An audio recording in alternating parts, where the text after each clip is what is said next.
الحمد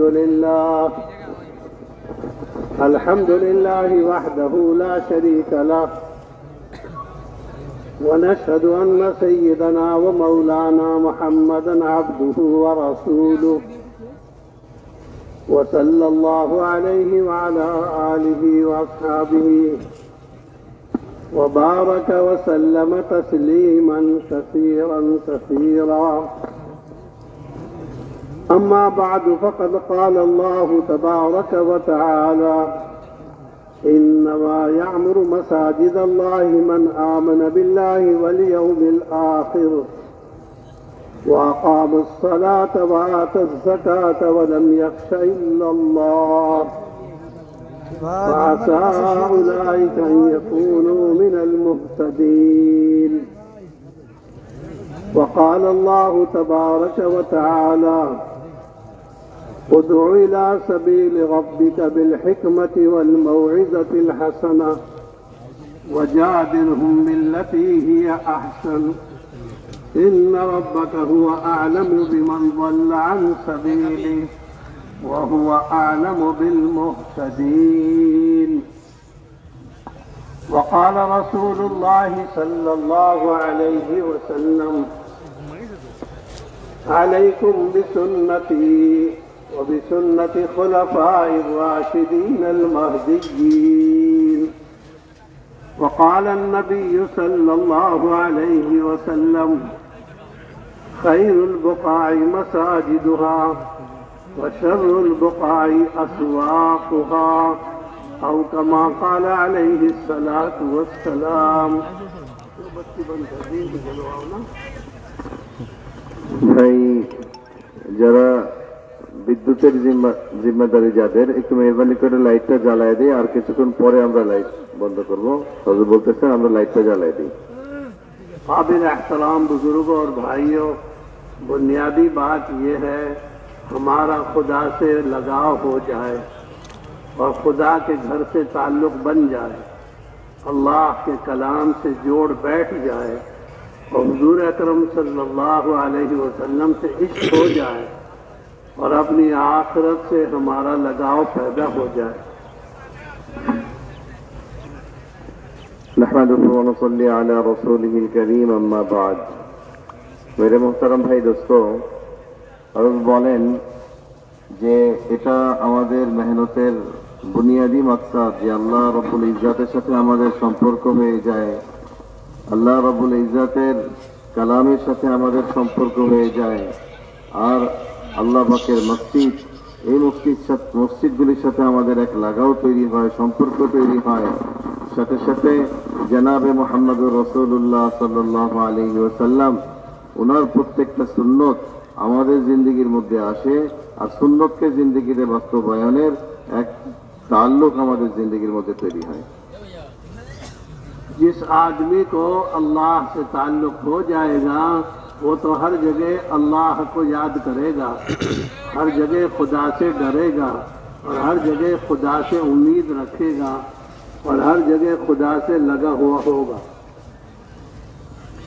যে ব্যক্তির আল্লাহ পাকের জাতের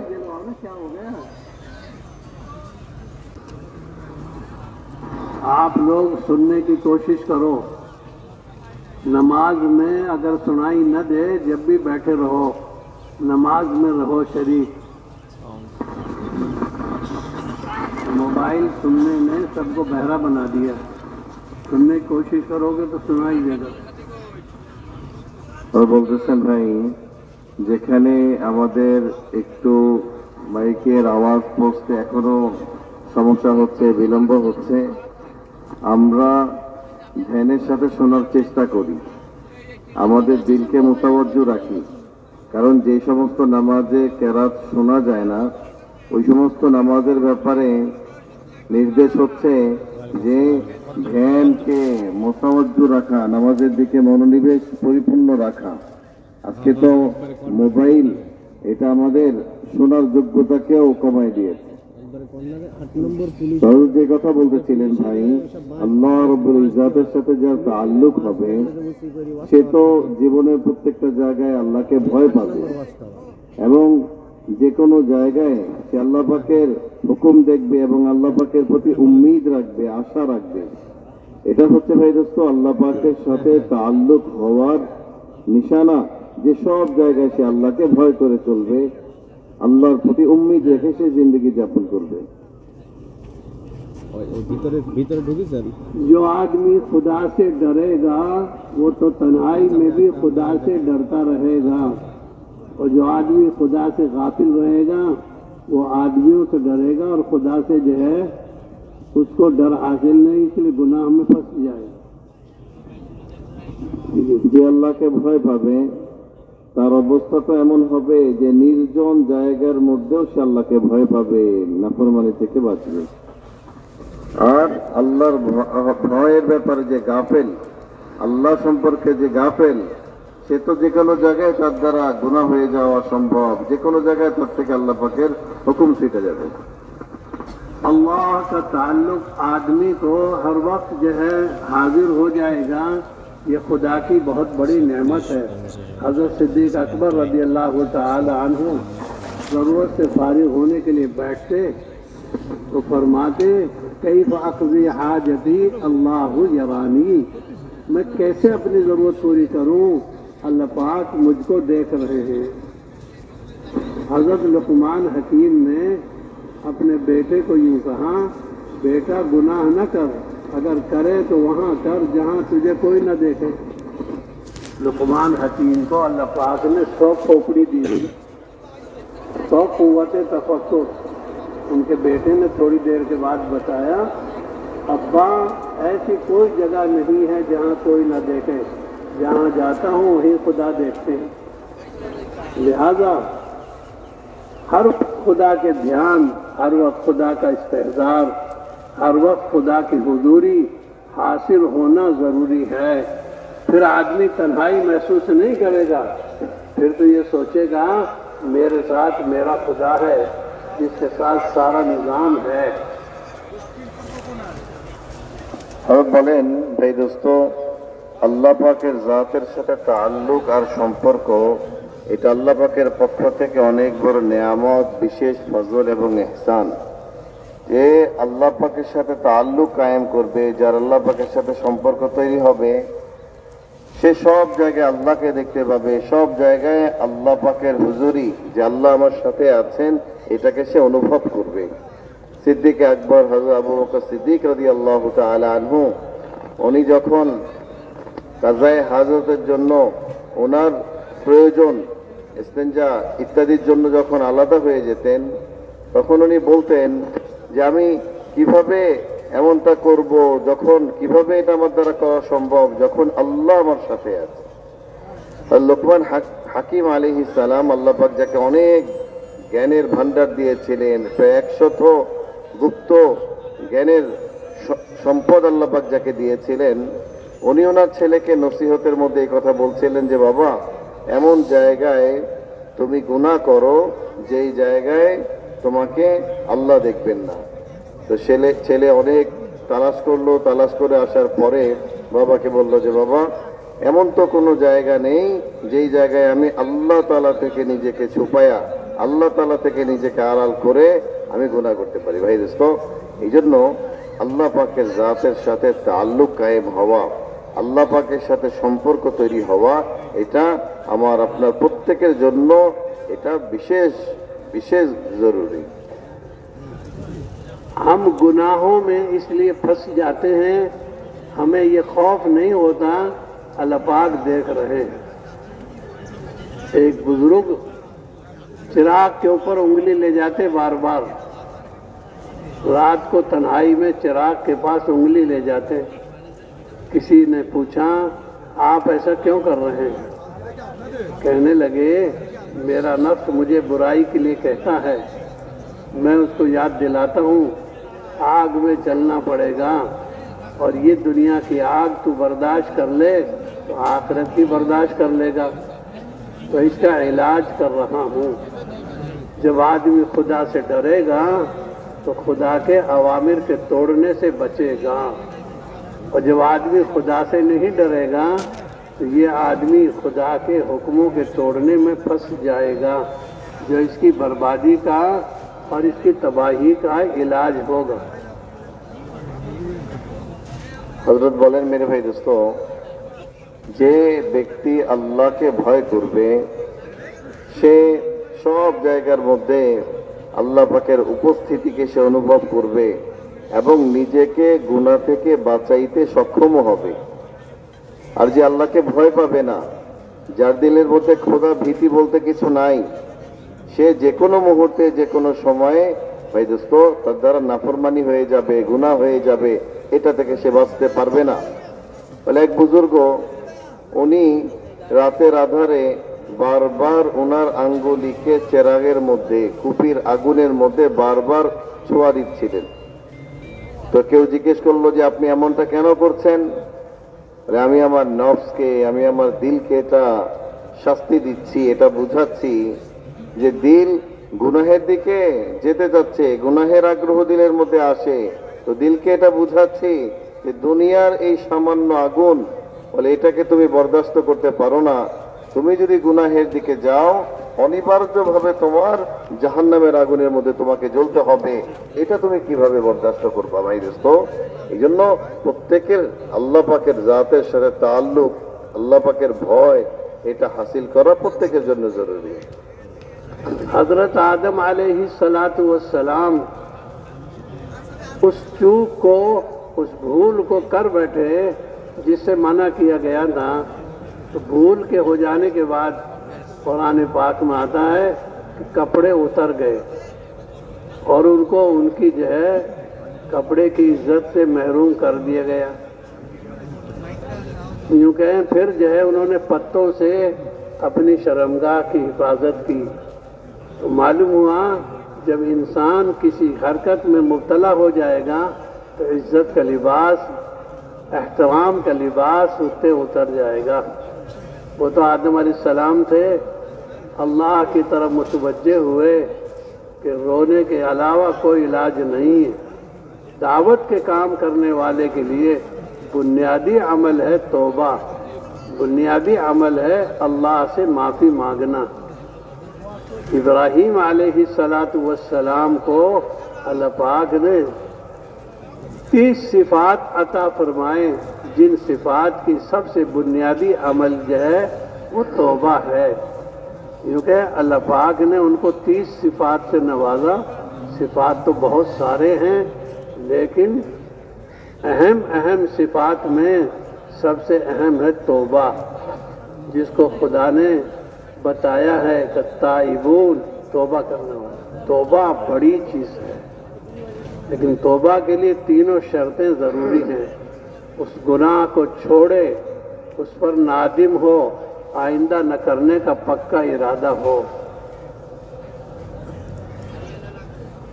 বলেন ভাই দোস্ত, আদম আলাইহিস সালাম ওনার থেকে যখন একটা চুক হয়ে গেল, ওইটার ভুল হয়ে গেল, তো এটার পরই সাথে সাথে আল্লাহ পাক ওনাকে যে ইজ্জতের পোশাক পরিধান করিয়েছিলেন এটা ওনার গায়ে থেকে পড়ে গেল। और ये भूल भी अच्छी हुई तो हो गई। अगर भूल ना होती तो 1,24,000 नबी कहाँ से आते? अगर भूल ना होती तो ये 4 किताबें आसमानी और ये 100 सहीफे कहाँ से आते? और अगर भूल ना होती ये जन्नत में जाने वाली 120 सफ़े कहाँ से होती? फिर तो दोनों मियाँ बीवी जन्नत में रहते। আর বলেন যে আদম আলাইহিস সালামের দ্বারা যে ভুল হয়ে গেছে, এই ভুলের মধ্যেও আল্লাহ পাকের অনেক বড় রহস্য লুকায়িত। যদি এটা না হতো তাহলে দুনিয়ার মধ্যে 1,24,000 নবী বা কিভাবে আসতেন? আসমানি যে গ্রন্থ কিতাবগুলি আমরা পেয়েছি, এই কিতাবগুলি বা কিভাবে পেতাম? আর জান্নাতের মধ্যে ওই জান্নাতীদের যে কাতার, এই কাতারগুলির মধ্যে সারিবদ্ধভাবে আমরাই বা কিভাবে দাঁড়াইতে পারতাম? কারণ ওনারা তো জান্নাতের মধ্যেই থাকতেন, আর জান্নাতের মধ্যে থাকার কারণে দুনিয়ার মধ্যে মানুষের এই আগমনের সিলসিলা এটা কায়েম হইতো না। তো আদম আলাইহিস সালামের এই ভুলের মধ্যেও দুনিয়াতে মানব বসতি গড়ার অনেক বড় হিকমত এবং রহস্য আল্লাহ পাক নিহিত রেখেছেন। হযরত যেটা বলছিলেন যে আদম আলাইহিস সালাম যখন এ ভুল হয়ে গেল, সাথে সাথে ওনার ইজ্জতের পোশাকগুলি খুলে পড়ে গেলেন। উনি চারপাশ থেকে পাতাগুলি কুড়িয়ে ওনার ইজ্জত এবং আব্রুকে ঢাকার জন্য চেষ্টা করতেছিলেন। এটা দ্বারা বোঝা যায় যে আল্লাহ রব্বুল ইজ্জাত বান্দাকে যে ইজ্জতের পোশাক পরান, বান্দা যখন কোনো নাফরমানি তার দ্বারা হয়ে যায়, গুনাহ হয়ে যায়, তখন সাথে সাথে মেরে ভাই দোস্ত ওই ইজ্জতের পোশাক একরাম এটাকে আল্লাহ তাআলা ছিনায় নেন, আল্লাহ পাক এটাকে উঠায় নেন। এজন্য আদম আলাইহিস সালাম উনি তো ওনার তওবার মাধ্যমে, ইস্তেগফারের মাধ্যমে, আল্লাহ পাকের কাছে শর্মিন্দা হওয়ার মাধ্যমে উনি আবার আল্লাহর কাছে গ্রহণযোগ্য হয়েছেন, আল্লাহ পাকের কাছে আবার সেই ইজ্জতের মাকাম উনি ফিরাই নিয়েছেন। মেরে ভাই দোস্ত, প্রত্যেক দায়ীর জন্য এটা বহুতই জরুরি, তার যতগুলি সিফাত থাকা দরকার তার মধ্যে অন্যতম বড় যে সিফাত তার মধ্যে অবশ্যই থাকা দরকার সেটা হচ্ছে তাওবা, আল্লাহর দিকে ফিরে আসা। কারণ আল্লাহ তাআলা নবীদেরকে যে গুণগুলি দিয়েছিলেন, বিশেষভাবে ইব্রাহিম আলা নবিয়িনা আলাইহিস সালাম, আল্লাহ পাক ওনাকে বিশেষভাবে 30টা গুণে বিশেষ 30টা গুণ দিয়েছিলেন। এই 30টা গুণই ছিল অনেক বড় বড় গুণ। এর মধ্যে সবচেয়ে বড় এক সিফাত ইব্রাহিম আলাইহিস সালামকে যেটা দিয়েছিলেন সেটা ছিল তওবার গুণ, আল্লাহর দিকে ফিরে আসা, আল্লাহর প্রতি অনুতপ্ত হওয়া। এই জন্য আমাদের প্রত্যেক দায়ী, প্রত্যেক ভাইয়ের জন্য এই সিফাতে তওবা এটা বহুত জরুরি। হযরত বলেন যে এটার জন্য 3টা শর্ত আমরা শতসিদ্ধ সবাই আমরা জানি যে 1 নম্বরে এই গুনার কাজটাকে ছেড়ে দিতে হবে, 2 নম্বরে যে গুনাহ হয়েছে এটার উপর অনুতপ্ত হইতে হবে, আর 3 নম্বরে ভাই দোস্ত ভবিষ্যতে কখনো আমি আর এই গুনাহের মধ্যে লিপ্ত হব না, এটার প্রতি পাক্কা আজম ইরাদা থাকতে হবে, তখন তার তওবা আল্লাহর কাছে গ্রহণযোগ্য হবে। हजरत आदम अलैहिस्सलाम 40 साल रोए हैं और आसमान 40 साल नहीं देखा, सिर्फ इस शर्मिंदगी में कि मैंने अल्लाह की नाफरमानी की है, अपने आप को शर्मिंदा किया। तो मालूम हुआ दावत के काम के न करने पर, इबादत के न करने पर, तिलावत के न करने पर, खुदा के नबी की सुन्नत जिंदा न करने पर, आखिरत की फिक्र न करने पर मैं सोचता रहूं, रोता रहूं। रोना बड़ा इलाज है। आसमान रोता है तो ज़मीन हरियाली से भर जाती है, और बच्चा रोता है तो माँ की छाती में दूध आ जाता है। ये खुदा का बंदा खुदा के आगे रोएगा, अल्लाह की रहमत के मुतवज्जे होने का जरिया बनेगा। হযরত বলেন আদম আলাইহিস সালামকে যখন জমিনের মধ্যে আল্লাহ পাক চলে যেতে বললেন, এই পৃথিবীতে নামিয়ে দিলেন, তখন উনি টানা 40 বছর পর্যন্ত ওনার এই ভুলের জন্য উনি আল্লাহর কাছে এমন ভাবে কান্নাকাটি করেছেন যে 40 বছরে উনি লজ্জিত হয়ে শর্মিন্দা হয়ে আসমানের দিকে ফিরে তাকান নাই, আসমানের দিকে ফিরে তাকান নাই। মেরে ভাই দোস্ত আজিজো, এই জন্য বলে দায়ী নাদামত তার ভাই দোস্ত আজিজো আল্লাহ পাকের হুকুমের উপর না উঠা, তার পুরা দুনিয়ার মধ্যে দাওয়াত ইলাল্লাহর মেহনতের মধ্যে বলে গাফলতি আসা, মেহনত না করা, আখিরাতের ফিকির পয়দা না হওয়া, নবী সাল্লাল্লাহু আলাইহি ওয়াসাল্লামের সুন্নত এই জমিনের মধ্যে কায়েম করার যে হুকুম, এটা আমাদের থেকে ছুটে যাওয়া, যে গুনাহগুলি আমাদের দ্বারা হচ্ছে এই গুনার উপর অনুতপ্ত হওয়া, এই গুনার উপর দিলের মধ্যে শর্মিন্দগি মাহসুস করা, নিজেকে লজ্জিত মনে করা, ভাই দোস্ত এটা প্রত্যেক দায়ীর জন্য বহুত বড় জরুরি যে সে লজ্জিত হয়ে আল্লাহর কাছে কান্নাকাটি করবে। কারণ আমরা দেখি ভাই দোস্ত, কান্না রোনাজারি করা আল্লাহ পাকের পক্ষ থেকে বিশেষ এক নেয়ামত। কারণ আসমান যখন কাঁদে, মানে বৃষ্টির আকারে তার কাদা বৃষ্টির আকার জমিনে যখন নাজিল হয়, তখন আমরা দেখি যে পৃথিবীটা সুজলা সুফলা সুন্দরভাবে পৃথিবীটা সুসজ্জিত হয়ে যায়, গাছপালা পত্র পল্লবে পৃথিবী ভরে যায়। ঠিক এরকম ভাবে মায়ের কোলে বাচ্চা যখন কাঁদে, তখন মায়ের বুকে দুধ চলে আসে। মেরে ভাই দোস্ত, আল্লাহ পাকের রহমত ফজল বান্দার দিকে মোতাবজ্জ হওয়ার জন্য শর্ত হচ্ছে আল্লাহ পাকের কাছে আমাকে আপনাকে কান্নাকাটি করতে হবে। रोना खुदा को बड़ा पसंद है। यूं कहे अल्लाह पाक फरमाते हैं, ये तो वो बदबख्त लोग हैं, आसमान न रोवे न जमीन रोवे। वमा बकत अलैहिमुस्समाउ वल अर्द, यानी आसमान का न रोना और ज़मीन का न रोना, ये तो बदबख्ती और नहुसत की निशानी है। इसलिए हम तो खुदा के सामने रोने का मिजाज बनाएंगे। आंसू रोने के लिए हैं। हज़रत अब्दुल्ला बिन अब्बास रज़ियल्लाहु ताला अन्हुमा को लोगों ने कहा, ज़्यादा आप मत रो, आपकी आंखें ख़राब हो जाएंगी। तो हज़रत अब्दुल्ला बिन अब्बास रज़ियल्लाहु ताला अन्हुमा के बारे में आता है, इरशाद फरमाया, अगर रोया न गया तो आंखों का फ़ायदा क्या है? आंखों का फ़ायदा देखना नहीं है, आंखों का फ़ायदा रोना है। सातों आसमान यूं के समंदर की जो है तमाम पानी की मिकदार से खुदा का अजाब नहीं ठंडा होगा, लेकिन एक आंसू खुदा को पसंद आ गया तो खुदा की पसंदीदगी का जरिए ये सारे अजाबात ठंडे हो जाएंगे। असल खुदा का ताल्लुक है, इसलिए रोने का मिजाज बनाना, लेकिन रोना है आँख से, रोना मुंह से नहीं है। मुंह से तो जलील कुत्ता रोता है, आँख से रोना, अल्लाह के लिए रोना और अल्लाह के सामने रोना। मेरे भाई दोस्तों, কিছু গুনাহগার মানুষ আল্লাহ পাকের অভিশপ্ত কিছু বান্দার উপর আল্লাহ পাক আয়াত নাজিল করেন যে তারা দুনিয়া থেকে এমন ভাবে চলে গেছে যে আসমান জমিন তাদের উপর ক্রন্দন করে নাই,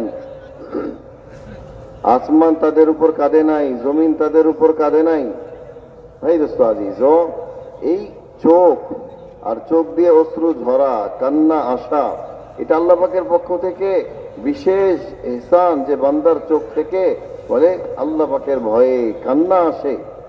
কারণ মেরে ভাই দোস্ত, বলে কান্নাটা আল্লাহ পাকের পক্ষ থেকে এক বড় দান বান্দার জন্য। আব্দুল্লাহ ইবনে আব্বাস রাদিয়াল্লাহু তাআলা আনহু, ওনাকে বলা হইল যে আপনি এত কান্না করেন কেন? আপনি এভাবে কান্না করলে তো আপনার চোখের দৃষ্টিশক্তি নষ্ট হয়ে যাবে। উনি বললেন যে আরে এই চোখ দ্বারা যদি আমি আল্লাহর ভয়ে কান্নাই না করতে পারি, তাহলে এই চোখ থেকেই বা আমার লাভ কি?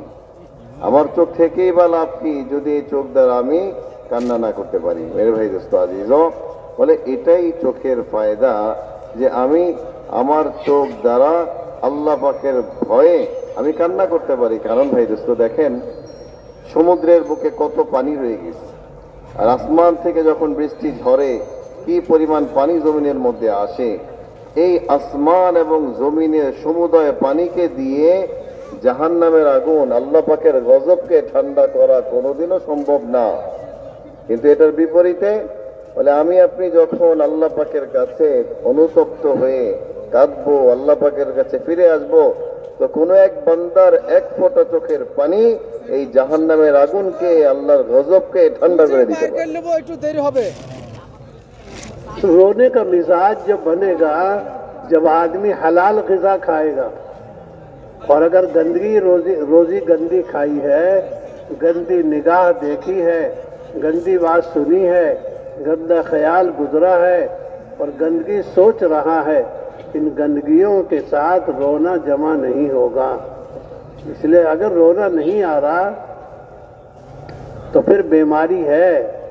अल्लाह के नबी अलैहिस्सलाम के दिल को चीरा गया, कई दफ़ा चीरा और जमजम से धोया गया। सारे आलम के नबी, सबसे ऊंचे नबी, उनके दिल को चीरा जा रहा है और जमजम से धोया जा रहा है, और जिब्रील अमीन धो रहे जमजम से।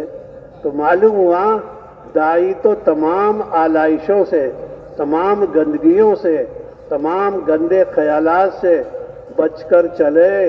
इसलिए कि दावत का काम तो बहुत बुनियादी काम है, हर एक से काम नहीं होगा।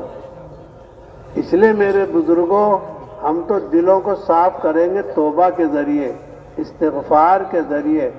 जिसका हक़ दबाया है उसके हक़ को अदा करेंगे और उससे माफ़ी मांगेंगे। गंदगी के साथ जो है तौबा नसीब नहीं होती।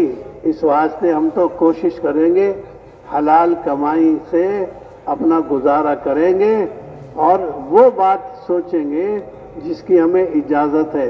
न गंदगी देखेंगे न गंदगी बोलेंगे। क्यों?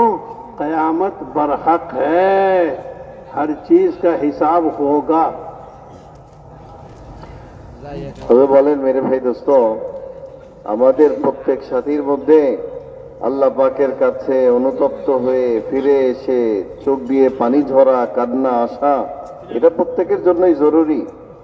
কিন্তু ভাই দোস্ত, যদি আমার চোখ দিয়ে পানি না আসে, আল্লাহর ভয়ে আমার ক্রন্দন নসিব না হয়, তাহলে বুঝতে হবে যে আমার ভিতরে বহুত বড় গলতি রয়ে গেছে। কারণ বান্দা যখন তার রিজিক হালাল হয় না, তার খাদ্য হালাল হয় না, সে বিভিন্ন নাফরমানির মধ্যে লিপ্ত থাকে, তার চোখের দেখা হারাম, তার কানে শোনা হারাম, এই ধরনের নাফরমানি যখন বান্দা থেকে প্রকাশ হইতে থাকে, খাদ্য হালাল থাকে না, তখন তার উপর যে বিপদ আসে সেটা হচ্ছে আল্লাহ পাকের সামনে কাদার নেয়ামতকে ছিনায় নেওয়া হয়। সে আর আল্লাহ পাকের সামনে কাঁদতে পারে না। মেরে ভাই দোস্ত, প্রত্যেক দায়ীর মধ্যে এই সিফাত আসা অতি আবশ্যক। কেন? আমাদের নবী জনাবে মুহাম্মদুর রাসূলুল্লাহ সাল্লাল্লাহু আলাইহি ওয়াসাল্লাম সমস্ত নবীদের সরদার, বলে ওই নবীকে আল্লাহ রব্বুল ইজ্জাত বলে তিনবার ওনার সিনা চাক করে ওনার ওই দিলকে ধোয়া হয়েছে। কেন? দিলের মধ্যে যেন কোনো লেশ না থাকে। মেরে ভাই দোস্ত আজিজও, বলে আমাদের প্রত্যেক দায়ীর জন্য এটা বহুতই জরুরি যে আমরা আমাদের খাদ্যকে হালাল করি, আমরা আমাদের কামাইকে হালাল করি। কারো হক যদি আমাদের জিম্মায় থেকে থাকে, কাউকে যদি তার নির্দিষ্ট হক আমরা না দিয়ে থাকি, তাহলে এটাকে ফিরায় দেওয়া মেরে ভাই দোস্ত এটা আমার আপনার জন্য জরুরি। এইভাবে নিজেদের সোচ ফিকিরকে পাক করা, নিজেদের চিন্তাকে পাক করা, যে আমরা ওইটাই ভাববো যেটা ভাবার অনুমতি আমাদেরকে দেয়া হয়েছে, আমরা ওইটাই শুনবো যেটাকে শোনার অনুমতি আমাদেরকে দেয়া হয়েছে। ভাই দোস্ত, কিয়ামত বরহাক, আমার আপনার প্রত্যেকের সামনে ওই কিয়ামতের ময়দান আছে। প্রত্যেককে ওই কিয়ামতের ময়দানে আল্লাহ পাকের সামনে দাঁড়াইতে হবে। এই জন্য ওই কিয়ামতের ময়দানে দাঁড়ানোর আগে প্রত্যেকের জন্য এই সিফাত, এই মেজাজ তৈরি করা যে আমাকে আল্লাহর সামনে দাঁড়াইতে হবে। এই জন্য ওই কাদার মেজাজ, অনুতপ্ত হওয়ার মেজাজ, এটা দায়ীর জন্য। সে যেহেতু দাওয়াত নবীদের মেহনত, বুনিয়াদি কাজ, এই কাজের জন্য ভাই দোস্ত বলে আমার এই গুনাহের গান্দেগি এটা আমার জিন্দগির মধ্যে থাকবে আর দাওয়াতের মেহনত হবে, বলে এটা তো হইতে পারে না। हुजूर अकरम सल्लल्लाहु अलैहि वसल्लम फरमाते हैं, मेरे पास दो आदमी आए और मुझे लेकर गए, मुझे दिखाया एक पानी है खून के रंग का, उसमें से एक आदमी निकलना चाहता है, लेकिन किनारे पर एक आदमी खड़ा हुआ है, बहुत सारे पत्थर रख रखे हैं, वो उसके मुंह में पत्थर रख देता है और वो निकलने वाला आदमी नहीं निकल पाता। कोशिश कर रहा है खून के पानी से निकलने की, खूनी नहर से निकलने की, लेकिन निकल नहीं पाता। जब निकलता है तो उसके मुंह में पत्थर वो डाल देता है, मजबूर होकर वो वापस हो जाता। अल्लाह के नबी अलैहिस्सलाम ने फरमाया, मुझे बताओ ये कौन से गुनाह की सज़ा है? आप अलैहिस्सलाम को जवाब दिया, आप आगे चलो। मुझे आगे लेके गए, मुझे दिखाया कि एक आदमी चित लेटा हुआ है, बड़ा पत्थर एक फरिश्ता उठा के लाता है और उसके सर पर मारता है, उसका सर फट जाता है। इतने उसको उठा के लाता है, सर सही हो जाता है और वो मारता रहेगा, उसकी ये सज़ा है। मैंने पूछा ये कौन से गुनाह की सज़ा है? मुझे बताया गया आप आगे चलो। मुझे आगे ले गए। फिर নবী করিম সাল্লাল্লাহু আলাইহি ওয়াসাল্লাম স্বপ্ন যোগে একবার দেখলেন দুইজন ব্যক্তি ওনাকে ধরে নিয়ে গেলেন। नबी का जो सपना होता है और नबी का जो ख्वाब होता है वो बरहक होता है। हुजूर सल्लल्लाहु अलैहि वसल्लम ने ख्वाब देखा था, आप तवाफ कर रहे हैं और आप जो है बैतुल्लाह का तवाफ कर रहे हैं, वो तो बरहक साबित हुआ। हज़रत इब्राहीम अलैहिस्सलाम ने ख्वाब देखा था बेटे के ज़िबह करने का, वो अमली शक्ल इख्तियार कर गया। हर ख्वाब सच्चा नहीं होता, लेकिन नबी के ख्वाब झूठे नहीं होते। यूसुफ अलैहिस्सलाम ने 11 सितारे देखे, चांद और सूरज को देखा, ये सजदा कर रहे हैं। ये मिस्र में साबित हो गया नबियों के जो ख्वाब होते हैं वो बरहक होते हैं। হযরত বলেন আম্বিয়া আলাইহিমুস সালাম ওনাদেরকে আল্লাহ পাক যে স্বপ্নগুলি দেখান এগুলি প্রত্যেকটা স্বপ্নই সত্যে পরিণত হয়। প্রত্যেকটা স্বপ্নই মেরে ভাই দোস্ত আজিজ বাস্তবে রূপ নেয়। আমাদের নবী জনাবে মুহাম্মদ রাসূলুল্লাহ সাল্লাল্লাহু আলাইহি সাল্লাম আল্লাহ পাক ওনাকে স্বপ্নে দেখাইলেন যে উনি মদিনা থেকে মক্কায় আসলেন এবং বাইতুল্লাহর তাওয়াফ করলেন, যেটাকে আল্লাহ তাআলা বলে বাস্তবায়ন করেছেন। উনি মক্কা বিজয়ের মাধ্যমে ওই বাইতুল্লাহর তাওয়াফকে সম্পাদন করেছেন। যে আমাদের নবী জনাব ইব্রাহিম আলাইহিস সালাম ওনাকে আল্লাহ তাআলা স্বপ্নে দেখাইলেন কি যে উনি ওনার বাচ্চাকে কোরবানির জন্য নিয়ে যাচ্ছেন, বাচ্চার গলায় ছুরি রাখছেন। এটাকেও আল্লাহ তাআলা একটা আমলি শেকেল, একটা পর্যায় পর্যন্ত আল্লাহ এটাকে ওই বাস্তবের জায়গা পর্যন্ত নিয়ে গেলেন। হযরত ইউসুফ আলাইহিস সালাম উনি স্বপ্নে দেখলেন যে 11 তারকা চাঁদ সূর্য ওনাকে সেজদা করছে। আল্লাহ রাব্বুল ইজ্জাত ওনাকে ধীরে ধীরে মিশরে নিয়ে গেলেন, আর মিশরে নিয়ে এই স্বপ্নকে আল্লাহ তাআলা ওইখানে বাস্তবায়ন করলেন। তো নবীরা যে স্বপ্ন দেখেন এই স্বপ্নগুলির মধ্যে কোনো ধোঁকা থাকে না, এই স্বপ্নগুলি বাস্তবায়িত হয়, এই স্বপ্নগুলি বরহক হয়। এই জন্য আমাদের নবী জনাবে মুহাম্মদ রাসূলুল্লাহ সাল্লাল্লাহু আলাইহি ওয়াসাল্লাম ওনাকে স্বপ্ন যোগে দেখানো হইল, দুইজন ব্যক্তি ওনাকে নিয়ে যাচ্ছেন। কিছু দূর যাওয়ার পরে উনি দেখলেন যে এক রক্তের নদী, নদীর পানির রং লাল। বলে এরকম লাল টকটকে নদীর মধ্যে একজন ব্যক্তি বড় পেরেশান হয়ে সাঁতার কাটছে। এই ব্যক্তি সাঁতার কাটতে কাটতে যখন কিনারে চলে আসে তো একজন ব্যক্তি নদীর কিনারে দাঁড়িয়ে এমন ভাবে তার মুখের মধ্যে পাথর মারে যে ওই পাথরের আঘাত খেয়ে সে আবার দূরে চলে যায়, হতাশ হয়ে যায়, সে আর কিনারে পৌঁছতে পারে না। আবার নবী জিজ্ঞেস করলেন যে এই ব্যক্তি কে, কোন গুনার কারণে তাকে এই ভয়াবহ শাস্তি দেওয়া হচ্ছে? তো নবীকে বলা হচ্ছে যে আপনি সামনে আগান, আপনি সামনে আগান। তো নবী সাল্লাল্লাহু আলাইহি ওয়াসাল্লাম আরো সামনে গেলেন, যাওয়ার পর দেখলেন একজন ব্যক্তিকে চিৎ করে শোয়ায় রাখা হয়েছে, আর তার মাথার উপর এত জোরে পাথর দিয়ে থেতলে দেওয়া হচ্ছে, পাথর দিয়ে আঘাত করা হচ্ছে, চূর্ণ বিচূর্ণ হয়ে যাচ্ছে, চিৎকার করছে। বলে নবী সাল্লাল্লাহু আলাইহি সাল্লাম বললেন যে এই ব্যক্তি কে, কোন গুনাহের কারণে এমন ভয়াবহ শাস্তি তাকে দেয়া হচ্ছে? তো তাকে আবারও উত্তর দেয়া হলো যে আপনি সামনে আগান। मुझे दिखाया गया एक जबरदस्त तन्नूर है, नीचे से गहरा है, ऊपर से टुकड़ा है, आग लगी हुई है, औरतें बगैर कपड़े के, मर्द बगैर कपड़े के निकलना चाहते हैं उस आग में से, वो मर्द और औरत, लेकिन निकल नहीं पा रहे हैं। मैंने पूछा ये किस गुनाह की सज़ा है? मुझे बताया गया आप आगे चलो। मुझे आगे दिखाया गया कि आप कहते हैं एक आदमी के जबड़ों को चीरा जा रहा है, नाक से लेकर गुद्दी तक, कान से लेकर गुद्दी तक सारा जबड़ा चीरा जा रहा है लोहे के औजारों से, लोहे के जो हथियारों से। एक जबड़ा चीरते हैं वो सही हो जाता है, दूसरा जबड़ा चीरते, दोनों जबड़े चीरे जा रहे हैं। मैंने पूछा ये कौन से गुनाह की सजा है? मुझे बताया गया आप आगे चलो। जी मेरे मोहतरम भाई दोस्तों আজিজও এইভাবে হুজুর সাল্লাল্লাহু আলাইহি ওয়াসাল্লাম যখন আরো সামনে অগ্রসর হলেন তো দেখলেন যে বড় এক তন্দুর, যেটাতে আমরা দেখি যে রুটি ছেঁকা হয়, বড় তন্দুর, এটার ভিতরে প্রচন্ড আগুনের, প্রচন্ড লেলিহান শিখা দাউ দাউ করে জ্বলছে, আর কিছু মানুষ ভিতরে এই আগুনের মধ্যে, এই টকবকে আগুনের মধ্যে সে এরকম চিৎকার করছে, এটা থেকে বের হওয়ার কোশিশ করছে। নবী সাল্লাল্লাহু আলাইহি সাল্লাম বললেন যে এরা কারা? বললেন যে আপনি আগে বাড়েন।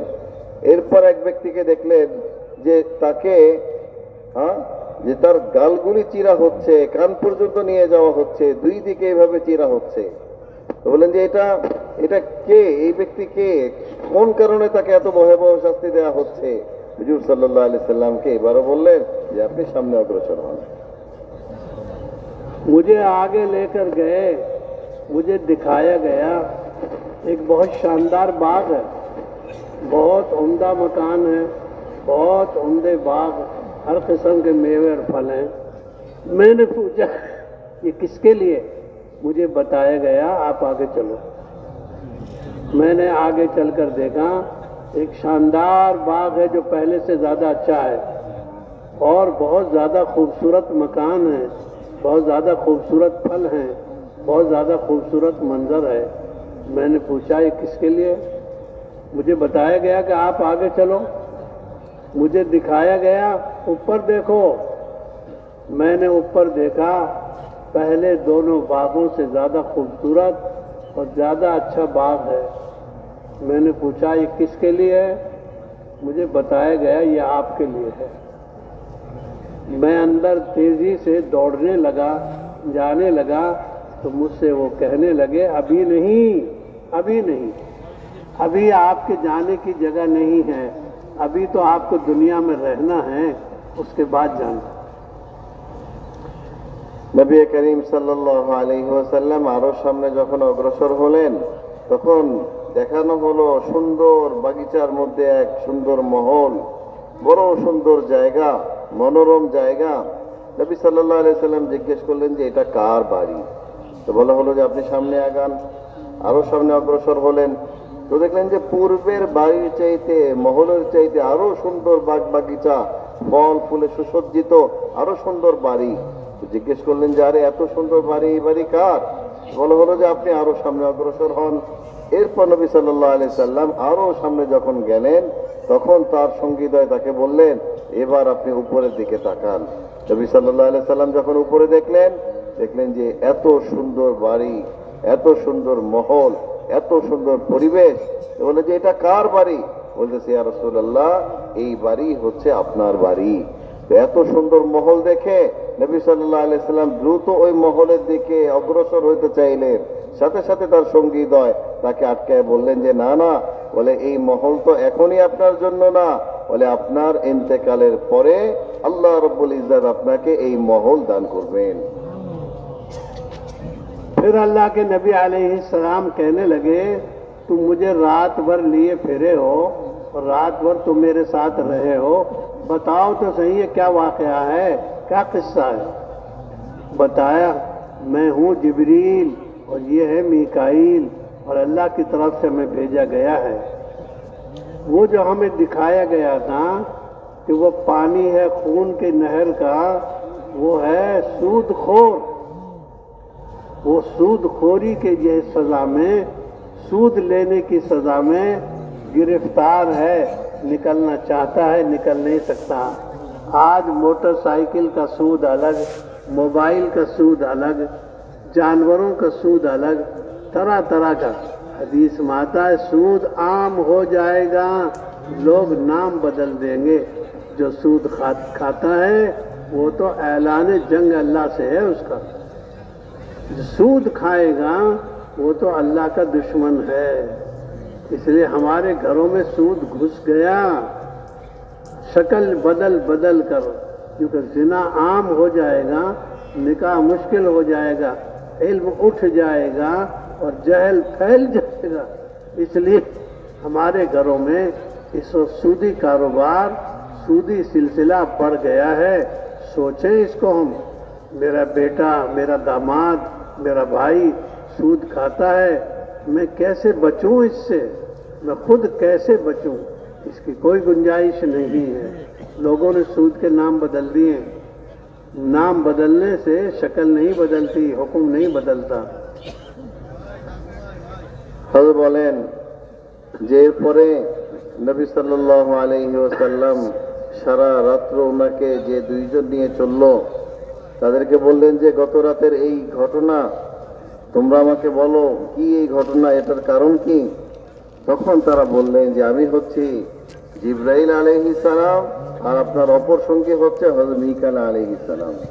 আল্লাহ পাক গুনাহগারদের পরিণতি কি হবে এটাকে দেখানোর জন্য এই দুইজন ফেরেশতাকে দিয়ে হুজুর সাল্লাল্লাহু আলাইহি ওয়াসাল্লামকে ওই ময়দানকে পরিদর্শন করাইলেন যে গুনাহগারদের অবস্থা কি হবে। বলে ওই ব্যক্তিদের ওই শাস্তির কারণ কি? বলে প্রথম যে ব্যক্তিকে আপনি দেখলেন যে সে রক্তের পানির মধ্যে সাঁতার কাটছে, এই ব্যক্তি হচ্ছে সুদখোর বান্দা, যারা দুনিয়ার মধ্যে সুদের মধ্যে লিপ্ত ছিল, যারা দুনিয়াতে সুদ খাইতো, বলে তাদের পরিণতি হচ্ছে এইটা। বলেন ভাই দোস্ত আজিজ, বলে আজকে সুদ, হ্যাঁ, বলে জানোয়ারের মধ্যে এক ধরনের সুদ, মোবাইলের মধ্যে এক ধরনের সুদ, বলে পুরা সমাজ আজকে সুদের মধ্যে ছেয়ে গেছে। নবী সাল্লাল্লাহু আলাইহি ওয়াসাল্লামের হাদিস যে কিয়ামতের আগে সুদ এত ব্যাপক হয়ে যাবে, সুদের ছড়াছড়ি এত ব্যাপক হয়ে যাবে যে বিভিন্ন নাম দিয়ে নামকরণ করে সুদকে বলে হালাল উপায়ে পেশ করার জন্য চেষ্টা করা হবে, সুদটাকে ঢাকার জন্য চেষ্টা করা হবে। মানুষ বাঁচতে চাবে কিন্তু বাঁচতে পারবে না, সুদকে এইভাবে ছড়ায় দেওয়া হবে। বলে সুদ কত ভয়াবহ গুনাহ। বলতেছে যে ব্যক্তি সুদ খাবে, যে ব্যক্তি সুদ গ্রহণ করবে, এই ব্যক্তির ব্যাপারে নবী সাল্লাল্লাহু আলাইহি সাল্লাম বলেছেন এই ব্যক্তি তো স্বয়ং আল্লাহ রাব্বুল ইজ্জতের সাথে যুদ্ধের ঘোষণা দিল। বলে এত ভয়াবহ শাস্তি হবে সুদের। তো কিয়ামতের আগে মেরে ভাই দোস্ত এই সুদ আম হয়ে যাবে এবং জেনা আম হয়ে যাবে। তখন বিবাহ শাদী মানুষের জন্য দুঃসাধ্য হয়ে যাবে, বিবাহ শাদীর সিলসিলা কঠিন হয়ে যাবে। এলেমকে আল্লাহ রাব্বুল ইজ্জত উঠায় নেবেন, তো দুনিয়ার মানুষের মধ্যে জাহালত, অজ্ঞতা, এটা দুনিয়ার মধ্যে ছড়ায় পড়বে। ভাই দোস্ত আজকে আমার আপনার জিম্মাদারি এটা, নিজেকে এই সুদ থেকে বাঁচানো, আমার ফ্যামিলি সদস্যদের দিকে তাকানো যে তাদের মধ্যে কারা এই গুনাহের মধ্যে লিপ্ত, বলে আমার পাড়া প্রতিবেশীর মধ্যে দেখা কারা এই সুদের মধ্যে লিপ্ত। মোহতারাম ভাই দোস্ত এই সুদের ভয়াবহতা আল্লাহ তাআলা নবী সাল্লাল্লাহু আলাইহি সাল্লামকে এই স্বপ্নের মাধ্যমে দেখায়। अल्लाह के नबी अलैहिस्सलाम ने पूछा फिर क्या हुआ? क्योंकि वो आदमी जिसके सर को फोड़ा जा रहा था, ये वो औरत है, ये वो मर्द है जिसने कुरान को पढ़ा और उसको जो है पढ़कर सो गया, फराइज को अदा नहीं किया, उसके वाजिबात को और उसकी जिम्मेदारियों को पूरा नहीं किया। आज हम अंदाज़ा लगाएं कि कुरान पढ़ने के बाद हमने कुरान को भुला दिया। बड़ी तादाद हमारे घर में वो मौजूद है जिनकी 6 महीने में कुरान पूरी नहीं होती। लिखा है उलमा ने 6 महीने में जो आदमी कुरान नहीं पढ़ेगा उसने कुरान का हक मार लिया। भाई का हक मारे तो जालिम, बेटी का हक मारे तो जालिम, जो कुरान का हक मारे वो कौन? हम कुरान के पढ़ने को वजीफा बनाएं, कुरान के अमल को काम बनाएं, कुरान के अवामिर को, कुरान के हराम को हराम समझें और कुरान के हलाल को हलाल समझें। क्योंकि कुरान में ज़िंदगी गुजारने के तरीक़े सिखाए हैं, कुरान ने गुनाहों से बचने के तरीक़े सिखाए हैं। कुरान पाक को वजीफे की किताब नहीं है, हुदल लिन्नास है। वो तो हक में और बातिल में फ़र्क करने की किताब है। अल्लाह के नबी अलैहिस्सलाम जब कुरान पढ़ते तो रोते थे। कान यखाफ, जहन्नम की आयतों से गुजरते तो आप रोते हुए गुजरते। हम तो जहन्नम की आयतें पढ़ते हैं तो हरूफ को खींचते हैं, आवाज़ को बनाते हैं, इसे मालूम नहीं कि ये क्या कह रहा है। वो तो बहुत मज़े से पढ़ता है, इन्ना शजरत ज़क़ूम तामुल असीम, हरूफ निकालने की मश्क में है, ये सही माना नहीं समझ रहा कि ये जहन्नमियों की यह सज़ा बताई जा रही।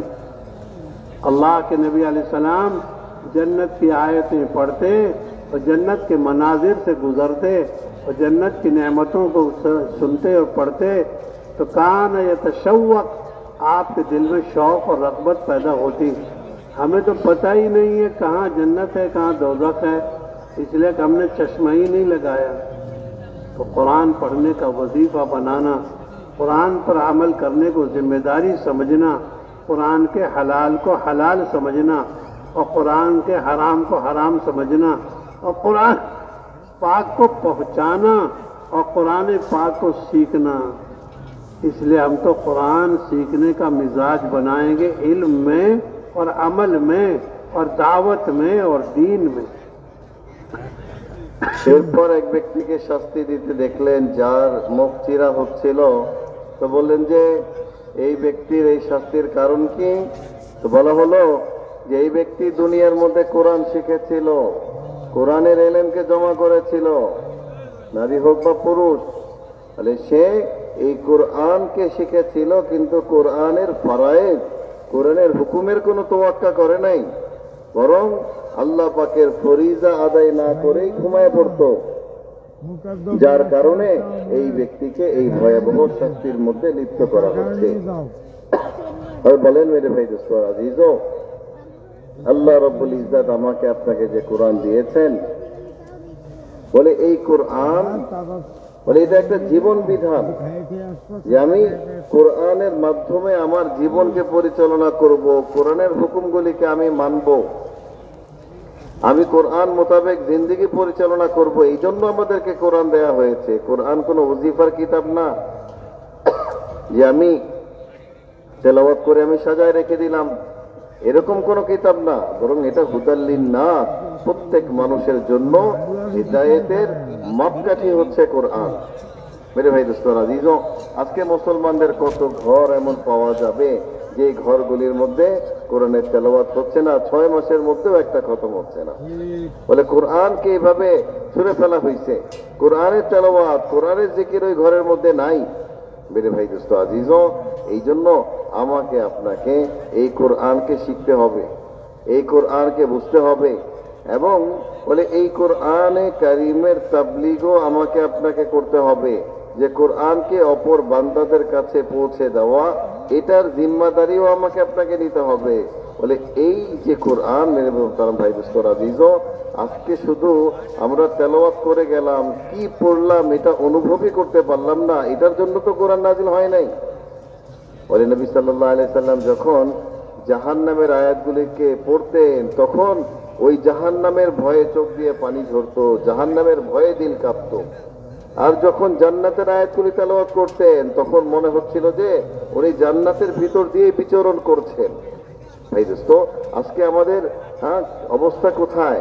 যে আমরা ইন্না শাজারাতাজ যাকুম তুআমুল আসিম, যে যাকুম জাহান্নামীদের খাদ্য হবে, এই আয়াতকে পড়ি, এই আয়াতের মস্ক করি, এই আয়াতের শব্দ ঠিক করি, এই আয়াতের হরফগুলিকে আমরা টেনে ঠিক করি, সবকিছুকে আমরা আগে পিছনে করতেছি, কিন্তু যে জন্য এই আয়াতটা নাজিল হয়েছে, যে এই আয়াতের ভয় দিলের মধ্যে আসে, এইটার মাকসাদ থেকে আমি আপনি দূরে। মেরে ভাই দোস্ত, এই জন্য এই কোরআনকে শিখা, কোরআনকে বোঝা এবং এই কোরআনকে অপর ব্যক্তিদের কাছে পৌঁছে দেওয়া, মেরে ভাই দোস্ত, এটার উপর আমাকে আপনাকে আসতে হবে। अल्लाह के नबी अलैहिस्सलाम ने पूछा, ये तन्नूर का हाल क्या है? फरमाया, ये वो औरत हैं और ये वो मर्द हैं जिन्होंने हराम काम किया है। आंख से भी जिना होता है, कान से भी जिना होता है, हाथ से भी जिना होता है। आदमी हुदूद से बचे, ये अल्लाह की हद है, इससे आगे नहीं। इसलिए आदमी अपने आप को बचा के चले, वरना ये आग का तन्नूर तो बाकी है, इसमें मर्दों का भी इलाज है, औरतों का भी इलाज है। इसलिए में बताया गया है किसको देखना है, किसको नहीं देखना। हजरत रसूल पाक अलैहिस्सलाम अपनी सवारी पर तशरीफ फरमा है, आपके पीछे फजल इब्न अब्बास, बड़े भाई हजरत अब्दुल्ला बिन अब्बास के बैठे हुए। सामने से एक औरत आई, वो देखने लगी हजरत फजल इब्न अब्बास को, हजरत फजल इब्न अब्बास देखने लगे उस औरत को। दोनों के अंदर कुरान माता, हदीस माता, वजी का लफ्ज़, दोनों बहुत चमकदार थे, दोनों बहुत खूबसूरत। दो की आंखें दो से मिल गई, 4 हो गई। अल्लाह के नबी अलैहिस्सलाम बीच में हैं। आपने देखा वो औरत मसला पूछने आई है अपने अब्बा का, आपने देखा आंखों को, ताई चौकन्ना आदमी हो, ये नहीं जो हो रहा है नहीं, दाई बचाव करके चले। जहाँ अनार होता है वहीं कांटा भी होता है, जहाँ गुलाब होता है वहीं कांटा भी होता है। तो जहाँ आदमी है वहाँ नफ्स भी है। यूँ कहें अल्लाह के नबी अलैहिस्सलाम ने औरत को भी नहीं भगाया और अपने भाई फजल इब्न अब्बास को भी सवारी से नहीं उतारा, बल्कि फजल इब्न अब्बास के मुंह को फेर दिया, आपने हाथ से उनका चेहरा फेर दिया। औरत से पूछा क्या बात है, मसला बताया। पूछा मेरे अब्बा सवारी पर बैठ नहीं पाते। इरशाद फरमाया तुम अपने अब्बा की तरफ से हज अदा करो, उनका हज अदा हो जाएगा। हमें काम करना है हिकमत के साथ, हुक्म चलाकर नहीं करना, रुकावटों में मुब्तला नहीं होना, रुकावटों का हल सोचना है। इसलिए हजरत फजल इब्न अब्बास का चेहरा फेर दिया, औरत को मसला बता दिया। मालूम हुआ रुकावटों के बावजूद काम करना होगा। अगर तू रुकावटों के बगैर काम करना चाहता है तो फिर जन्नत में नहीं जा सकेगा। क्यों? फरिश्तों को रुकावट नहीं है तो फरिश्ते जन्नत में नहीं जाएंगे। ये तो नफ्स के साथ आदमी मुजाहदे के साथ चलेगा, रुकावटों में चलेगा तो काम बनेगा। इंसान में तो दोनों मादे हैं, खैर का भी मादा है, शर का भी मादा है। खैर के काम करेगा, खैरियत गालिब हो जाएगी, फरिश्तों की खूबी जाहिर हो जाएगी। और अगर शर के कामों में फंसेगा तो शरारत गालिब आ जाएगी, शैतान पना जाहिर हो जाएगा। तो इसलिए हमें मलकूती सिफात से, फरिश्तों वाली खूबियों से चलना है, दावत में, इबादत में, तिलावत में और खुदा के काम के करने में। तो बच बच कर चलेंगे, यानी जो हमारे समझ में आए वही करेंगे। नहीं लगाम लगाई गई है, ये देखना है ये नहीं, ये सुनना है ये नहीं, ये बोलना है ये नहीं, यहाँ जाना है या नहीं जाना, ये तो हुदूद हैं रोज़े अव्वल से। আমার মোহতারাম ভাই দোস্ত, আমি বলেন যে এরপর নবী সাল্লাল্লাহু আলাইহি সাল্লাম জিজ্ঞেস করলেন যে ওই তুন্দুরে পড়া ব্যক্তিদের কারণ কি, কেন তারা এই তুন্দুরের মধ্যে জ্বলছে, এই টকবগে আগুনের মধ্যে পোড়ানো হচ্ছে? তো বলা হইল দুনিয়ার মধ্যে বলে এই সকল লোক তারা জেনার মধ্যে, বেবিচারের মধ্যে লিপ্ত ছিল। মেরে মোহতারাম ভাই দোস্ত, বলে আল্লাহ রব্বুল ইজ্জত বলে জেনা তো অনেক দূরের কথা, বলে এটার আগে অনেক হুদুদ দিয়েছেন, সীমা দিয়েছেন, এগুলি থেকেও বাঁচতে হবে। মানুষের চোখের দ্বারাও জেনা হয়ে যায়, মানুষের কানের দ্বারাও জেনা হয়ে যায়। এই জন্য মোহতারাম ভাই দোস্ত আজিজও বলে ওই চূড়ান্ত জায়গায় যাওয়ার আগেই আল্লাহ রব্বুল ইজ্জত সীমা দিয়েছেন যে এই সীমাকে তুমি অতিক্রম করো না, এই সীমা ছাড়াই যাও না। কারণ মোহতারাম ভাই দোস্ত, আমার আপনার প্রত্যেক ব্যক্তির সামনে ওই তন্দুর অপেক্ষা করছে, ওই তন্দুর আমার আপনার সামনেও আছে। এই জন্য ভাই দোস্ত বলে আমাকে আপনাকে বলে গুনাহের যে কোনো জায়গা থেকে, হুদুদ থেকে, সীমা থেকে নিজেকে বাঁচায় রাখতে হবে। চোখকে বাঁচায় রাখতে হবে, আমার দিলকে বাঁচায় রাখতে হবে, আমার দিমাগকে বাঁচায় রাখতে হবে। এটা প্রত্যেক ব্যক্তির জন্য বহুতই জরুরি। তাই বলেন নবী সাল্লাল্লাহু আলাইহি ওয়াসাল্লাম একবার ওনার চাচাতো ভাই ফজল ইবনে আব্বাস রাদিয়াল্লাহু তাআলা আনহুকে নিজের সওয়ারের উপর বসায়া কোথাও রওনা দিবেন এই অবস্থায় ছিলেন। এমন অবস্থায় একজন মেয়ে লোক আসলেন। তো মেয়ে লোকও বড় সুন্দরী ছিলেন, আর ফজল ইবনে আব্বাস রাদিয়াল্লাহু তাআলা আনহু বড় খুব সুন্দর ব্যক্তি ছিলেন। তো এই দুইজনের চোখ একত্রিত হয়ে 4 চোখ একত্রিত হয়ে গেছে। দুইজনই বড় সুন্দর ব্যক্তি ছিলেন। মেরে মোহতারাম ভাই দোস্ত, বলে যেখানে আনার থাকবে সেখানে তো কাঁটা থাকবেই, যেখানে গোলাপ থাকবে সেখানে কাঁটা হবে না তা তো হইতে পারে না। বলে প্রত্যেকটা জায়গায় যেখানে মানুষ থাকবে সেখানে মানুষের নফস আছে, নফস সেখানে আছেই। হুজুর সাল্লাল্লাহু আলাইহি ওয়াসাল্লাম বলে দায়ী সবসময় চৌকান্ন হয়, এমন না যে যা হচ্ছে হইতে দাও, যেটা চলছে চলতে দাও, সে এটার প্রতি কোনো ভ্রুক্ষেপ না করাকে এটাকে বুজুর্গি মনে করছে না। দায়ী তো চৌকান্না হবে, তার সামনে কি ঘটছে, তার সামনে কি চলছে এটার প্রতি তার নজর থাকবে, সজাগ দৃষ্টি থাকবে। যখন উনি লক্ষ্য করলেন যে ফজল ইবনে আব্বাসের চোখ এই মহিলার চোখের সাথে মিলে গেছে, বড় মোহাব্বত পেয়ারের সাথে ফজল ইবনে আব্বাসের চেহারাটাকে উনি অন্যদিকে ঘুরাই দিলেন। অন্যদিকে ঘুরাই দিয়ে তারপর ওই মহিলা লোককে বললেন যে বলো তোমার প্রশ্ন কি, কেন আসছো? মহিলা বললেন যে ইয়া রাসূলুল্লাহ, আমি তো এই জন্য আসছি যে আমার বাবা সোয়ারিতে আরোহণ করতে পারেন না, এখন বাবার হজ আমি কিভাবে আদায় করব, বাবা কিভাবে হজ আদায় করবে? হুজুর সাল্লাল্লাহু আলাইহি ওয়াসাল্লাম বলে দিলেন, তোমার বাবার পক্ষ থেকে তুমি হজ আদায় করে নাও, এটা তোমার বাবার পক্ষ থেকে হজ আদায় বলে গণ্য হয়ে যাবে। আমার মোহতারাম ভাই দোস্ত আজিজ, বলে দায়ী সবসময় নিজেকে পাকিজা রাখবে, গুনাহের আদাত, গুনাহের খেয়ালাত এবং গুনাহের সীমানার কাছাকাছিও সে যাবে না। এটা দায়ীর জন্য এটা অত্যাবশ্যক। কারণ ভাই দোস্ত দেখেন, আল্লাহ রাব্বুল ইজ্জত মানুষের মধ্যে দুই ধরনের সিফাত দিয়েছেন। তার মধ্যে ফেরেশতা সুলভ গুণাবলী সিফাতও দিয়েছেন, আবার ওই শয়তানিয়াত, নফসানিয়াত, এটার মধ্যেও যে নেক আমল থেকে বাঁচা, বিরত থাকা, গুনাহের দিকে যাওয়া, এইটার আকর্ষণও আল্লাহ তাআলা মানুষের দিলের মধ্যে দিয়েছেন। এখন মানুষের কাজ এটা না যে সে সামনে যেটা আসবে, রোকাওয়াট আসলে এটার মধ্যে ফেসে যাবে, না, রোকাওয়াট আসলে ফেসে যাওয়া এটা মানুষের কাজ না। এটা আমাদের মেরে ভাই দোস্ত হিকমতের সাথে চলতে হবে। রোকাওয়াটের মধ্যে ফসাও যাবে না, আবার নিজেকে বাঁচায় রাখতে হবে। এই জন্য মানে আমাকে আপনাকে জিকির তেলাওয়াতের মধ্যে, আমাকে আপনাকে মেরে ভাই দোস্ত ইবাদত বন্দেগীর মধ্যে, আখিরাতের খেয়ালের মধ্যে এই ফেরেশতা সুলভ যে গুণাবলীগুলি, এটার দ্বারা নিজেকে ভাই দোস্ত অভ্যস্ত বানাইতে হবে। ফেরেশতাদের গুণগুলি নিজের মধ্যে সাজাইতে হবে। আর অপর দিকে আমার নফসানিয়াত, শয়তান যেদিকে আমাকে নিয়ে যেতে চায়, এটা থেকে নিজেকে বাঁচাইতে হবে।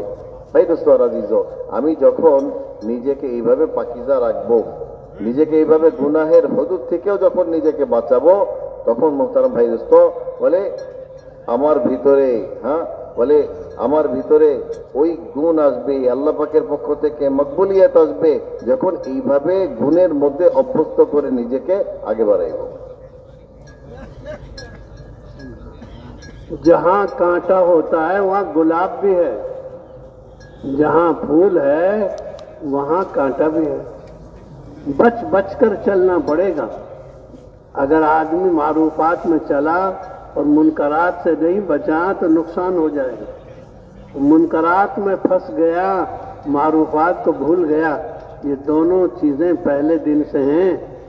अल्लाह पाक ने यूँ कहा अपने आदम को, कुलू वशरबू, दोनों मियाँ बीवी खा लो। कुला कहना चाहिए था, दोनों खाओ, दोनों नहीं कहा अल्लाह ने। अल्लाह की नज़र तो गहरी है, अल्लाह तो आगे तक की बात कह रहे हैं। कुलू वशरबू, खाओ और पियो। क्यों? नस्ल भी तो शामिल है इसमें। 40 लड़के होंगे, 40 लड़की होंगी, और उनसे पूरी दुनिया आबाद होगी, और उनसे पूरी दुनिया का निज़ाम कायम होगा। ये अवामिर तो क़यामत तक के लिए हैं, मुख्तलिफ शक्लों में मुख्तलिफ अहकाम हैं। तो इसलिए पहले दिन से, लेकिन ये भी कह दिया वला तक़रबा, इन दोनों मियाँ बीवी इसके करीब मत जाना। हमें हुदूद बताई है, खाओ और पियो, फिजूल खर्ची ना करो। इसलिए हमें जिना से भी बचना है, जिना की दवाई से भी बचना है। हमें हर काम में देखना है मेरी हद क्या है। खर्च करने की भी हद है और न करने की भी हद है, सखावत की हद है, फिजूल खर्ची की भी हद है।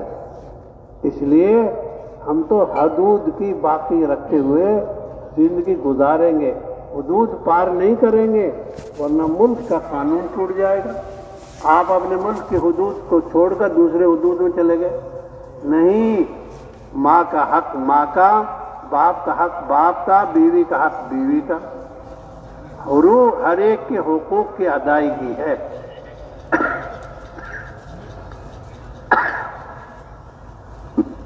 मेरे मोहतरम भाई दोस्तों, বলে আমাকে যেমন মারুফাত আল্লাহ পাকের হুকুমগুলি পুরা করতে হবে। मारूफात क्या समझे? मारूफात का तर्जुमा करो हिंदी उर्दू और बंगाली में যে बताओ।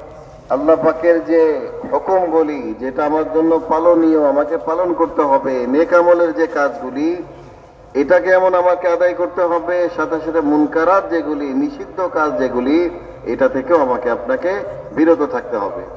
আমি যদি মারুফাতের মধ্যে আল্লাহর হুকুম যেটা পালনীয় এটার মধ্যে আমি থাকি, আবার মুনকারাতের মধ্যেও জড়ায় যাই, যেটা নিষিদ্ধ এটাও আমার দ্বারা হয়, ভাই দোস্ত এটা হবে না।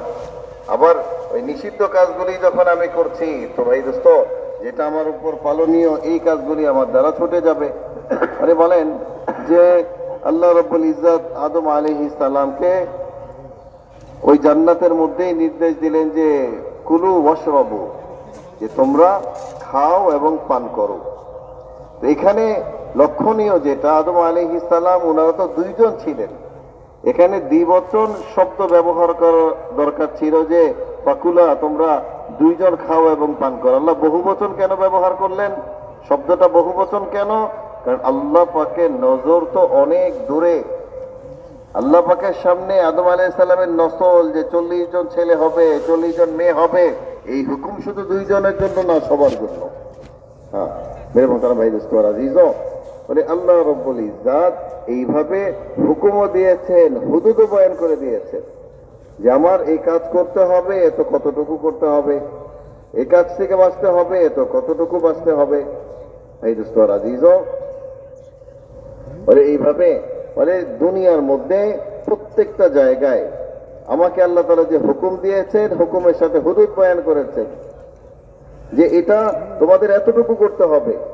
জেনা বলে জেনা থেকে বাঁচতে হবে, কিন্তু আল্লাহ রাব্বুল ইজ্জত জেনার আগে হুদুদ দিয়ে দিয়েছেন। শুধু জেনা না, জেনার জন্য যে উপকরণগুলি মানুষকে জেনা পর্যন্ত পৌঁছাইতে পারে ওই উপকরণগুলি থেকেও তোমার বাঁচতে হবে, এগুলিকে আল্লাহ তাআলা হারাম করে দিয়েছেন। ভাই দোস্ত বলে এইভাবে আমরা দুনিয়ার মধ্যে প্রত্যেকটা কাজের বলে আমি সদকা করব, আমি সাখাওয়াতি করব, দান খয়রাত করব, এটার মধ্যে আল্লাহ তাআলা সীমা দিয়েছেন। আমি এরকম ভালো কাজ করব বলে এটার মধ্যেও আল্লাহ তাআলা সীমা দিয়েছেন। বলে এই সীমার মধ্যে থাকা এটাই হচ্ছে বান্দার জন্য হেফাজত। আমি বাংলাদেশের বর্ডারের মধ্যে যতক্ষণ পর্যন্ত আমি আছি তো আমি ভাই দোস্ত হেফাজতের মধ্যে আছি, কিন্তু কেউ যদি বাংলাদেশের বর্ডারের বাইরে চলে যায় বলে এই সীমা অতিক্রম করলেই এটা তার জন্য বিপদের কারণ হয়ে দাঁড়াবে। ঠিক এরকম ভাবে ভাই দোস্ত প্রত্যেকটা কাজের মধ্যে আল্লাহ রাব্বুল ইজ্জত আমাকে আপনাকে সীমা দিয়েছেন। আমি আপনি ওই সীমা রেখা যতক্ষণ পর্যন্ত অতিক্রম না করব, ওই সীমা রেখার ভিতরে থাকব, তো আমি আপনি নিরাপদ থাকব। আর যদি সীমা রেখা অতিক্রম হয়ে যায় বলে এটা আমাকে আপনাকে ওই বিপদের মধ্যে ফেলে দিবে।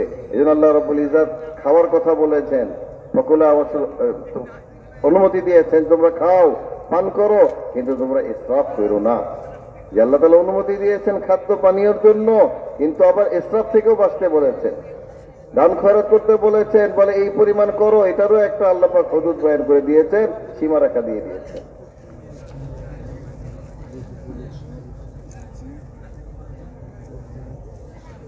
বাবা মা বলে বাবা মার হক, যে বাবা মাকে কতটুকু আমার হক আদায় করতে হবে এটাকেও আল্লাহ তাআলা হুদুদ বয়ান করেছেন যে বাবা মার হক কি, বাবা মাকে কতটুকু একরাম করব, কতটুকু আমি হক আদায় করব, এটারও আল্লাহ তাআলার পক্ষ থেকে সীমারেখা আছে। अल्लाह के नबी अलैहिस्सलाम ने पूछा ये जबड़े क्यों चीरे जा रहे हैं? इरशाद फरमाया गया और बताया गया ये झूठ बोलता था, उस झूठ बोलने की वजह से पूरी दुनिया में झूठ मशहूर हो जाता। आदमी बेतहकीक बातें करता है, क्योंकि जो आदमी ऐसा ख्वाब सुनाए जो उसने नहीं देखा उसको हुक्म मिलेगा 2 जौ में गांठ लगाओ, जौ के 2 दाने ले लो और इसमें गिरे लगा लो। ख्वाब सुनाता है इसलिए ताकि लोगों को हंसाए, क्योंकि तस्वीर खींचता है। क़यामत में अल्लाह पाक हुक्म देंगे इसमें रूह डालो। हमें झूठी बात नहीं कहनी। हदीस पाक में आता है आदमी के झूठा होने के लिए ये बहुत है, जो सुने वो कह दे। आज सारा निजाम इसी पर चल रहा है। बस एक घरबा सीखा है, यूं करते रहते हैं, यूं करते रहते हैं, यूं करते। क्या तलाश कर रहे? आयतल कुर्सी देख रहे, हदीस कुर्सी देख रहे। बस इधर फिराएंगे, इधर फिराएंगे, उल्टा घुमाएंगे, चारों सिमतों में झूठ मिलेगा। तुम्हारे जैसे किसी एक ने डाल दिया है, ढूंढो। आंख के देखने में चूक हो सकती है, कान के सुनने में चूक हो सकती है, जबान के बोलने में चूक हो सकती है। ये क्या है? ये क्या है? कुरान पढ़, हदीस पढ़, नबी को जो है नबी की बात सुन, कुरान की बात सुन। हम तो सच्ची बात करेंगे। वरना ये जबान दो तालों के अंदर है, दो शटर हैं। एक शटर दांतों का, दूसरा शटर है होंठों का। दो शटर के अंदर बंद कर रखी है, लेकिन फिर भी डसती रहती है। दो शटर लगा रखे दांत के, एक मजबूत है और दो होंठों, फिर भी कुछ ना कुछ गड़बड़ करती रहती है। इसलिए किताबों में लिखा है इसका जुर्म तो बड़ा है, जिस्म छोटा है। हजरत मौलाना यूसुफ साहब रहमतुल्लाह अलैह फरमाते थे सारा जिस्म इस जबान से पनाह मांगता है, ढंग से रहना, वरना तू तो अंदर छुप जाएगी, सबकी पूरे जिस्म की पिटाई हो जाएगी। तू तो बात कह के अलग हो जाएगी। जुमलों पे लड़ाइयाँ होती हैं, जुमलों पे सुलह हो जाती हैं। यूं कि क़यामत में बड़ा मर्तबा दिया जाएगा एक आदमी को। वो कहेगा मुझे तो इतना मर्तबा नहीं मिलना चाहिए था। यूं कि तूने एक जुमला बोल दिया था, उस जुमले की वजह से आपस में मोहब्बत हो गई, कौम में जोड़ पैदा हो गया।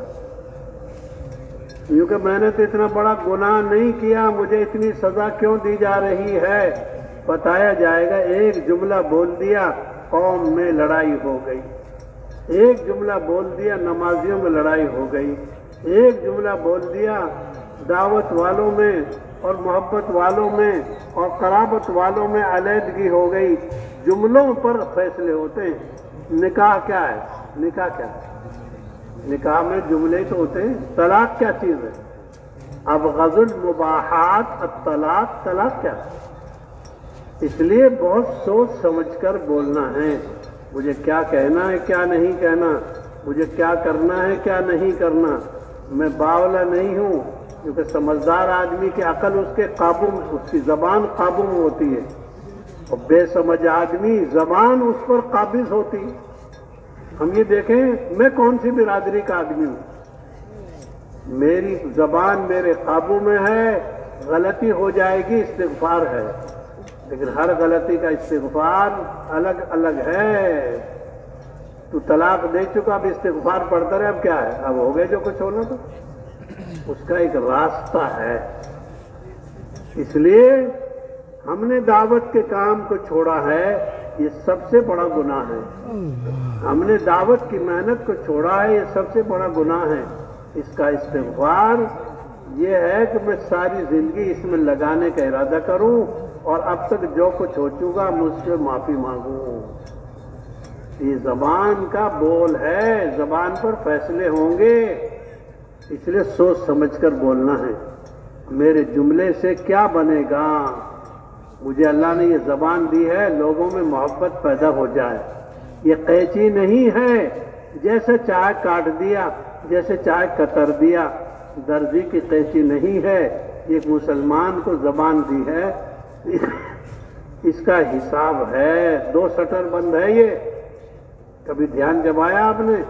दांत की शटर एक, होंठों का शटर दो, लेकिन फिर भी ये डस जाती है, फिर भी ये दूसरे को तकलीफ पहुंचाती रहती है। चलो তবে বলেন মেরে ভাই দোস্ত, যে তৃতীয় ব্যক্তি সম্পর্কে জিজ্ঞেস করা হইল, যার মুখ চিরা হচ্ছিল যে কেন এই শাস্তি, বলা হইল যে এই ব্যক্তি দুনিয়াতে মিথ্যা কথা বলে দিত, আর এই মিথ্যাই দুনিয়ার মধ্যে প্রচলিত হয়ে যেত। মেরে ভাই দোস্ত, এই জন্য এই ঝুটা কথা, মিথ্যা কথা বলা থেকে বাঁচা এমনকি হাদিসের মধ্যে আসছে যে তাহকিক ছাড়া একটা মানুষ কারো থেকে কোনো কথা শুনলো আর এটাকে সে চালায় দিল, বলতে শুরু করলো, তার মিথ্যাবাদী হওয়ার জন্য এতটুকুই যথেষ্ট যে সে তাহকিক ছাড়া কথা চালায় দিচ্ছে। ভাই দোস্ত আজিজ, আমাকে আপনাকে আল্লাহ তাআলা যে জবানটা দিয়েছেন, এই জবান ওই ছোট একটা অংশ হাদিসের মধ্যে আসছে যে এটার টুকরাটা তো অনেক ছোট, কিন্তু এটা থেকে যে গুণাগুলি বের হয়, এই গুণাগুলি ছোট না, সবচেয়ে বড় বড় গুণা এই জবানের দ্বারা বের হয়।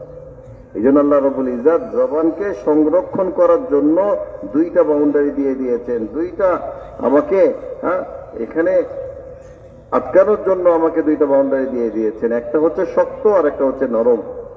এই দুইটা কি? এক হচ্ছে ঠোঁট আর এক হচ্ছে আমার দাঁত।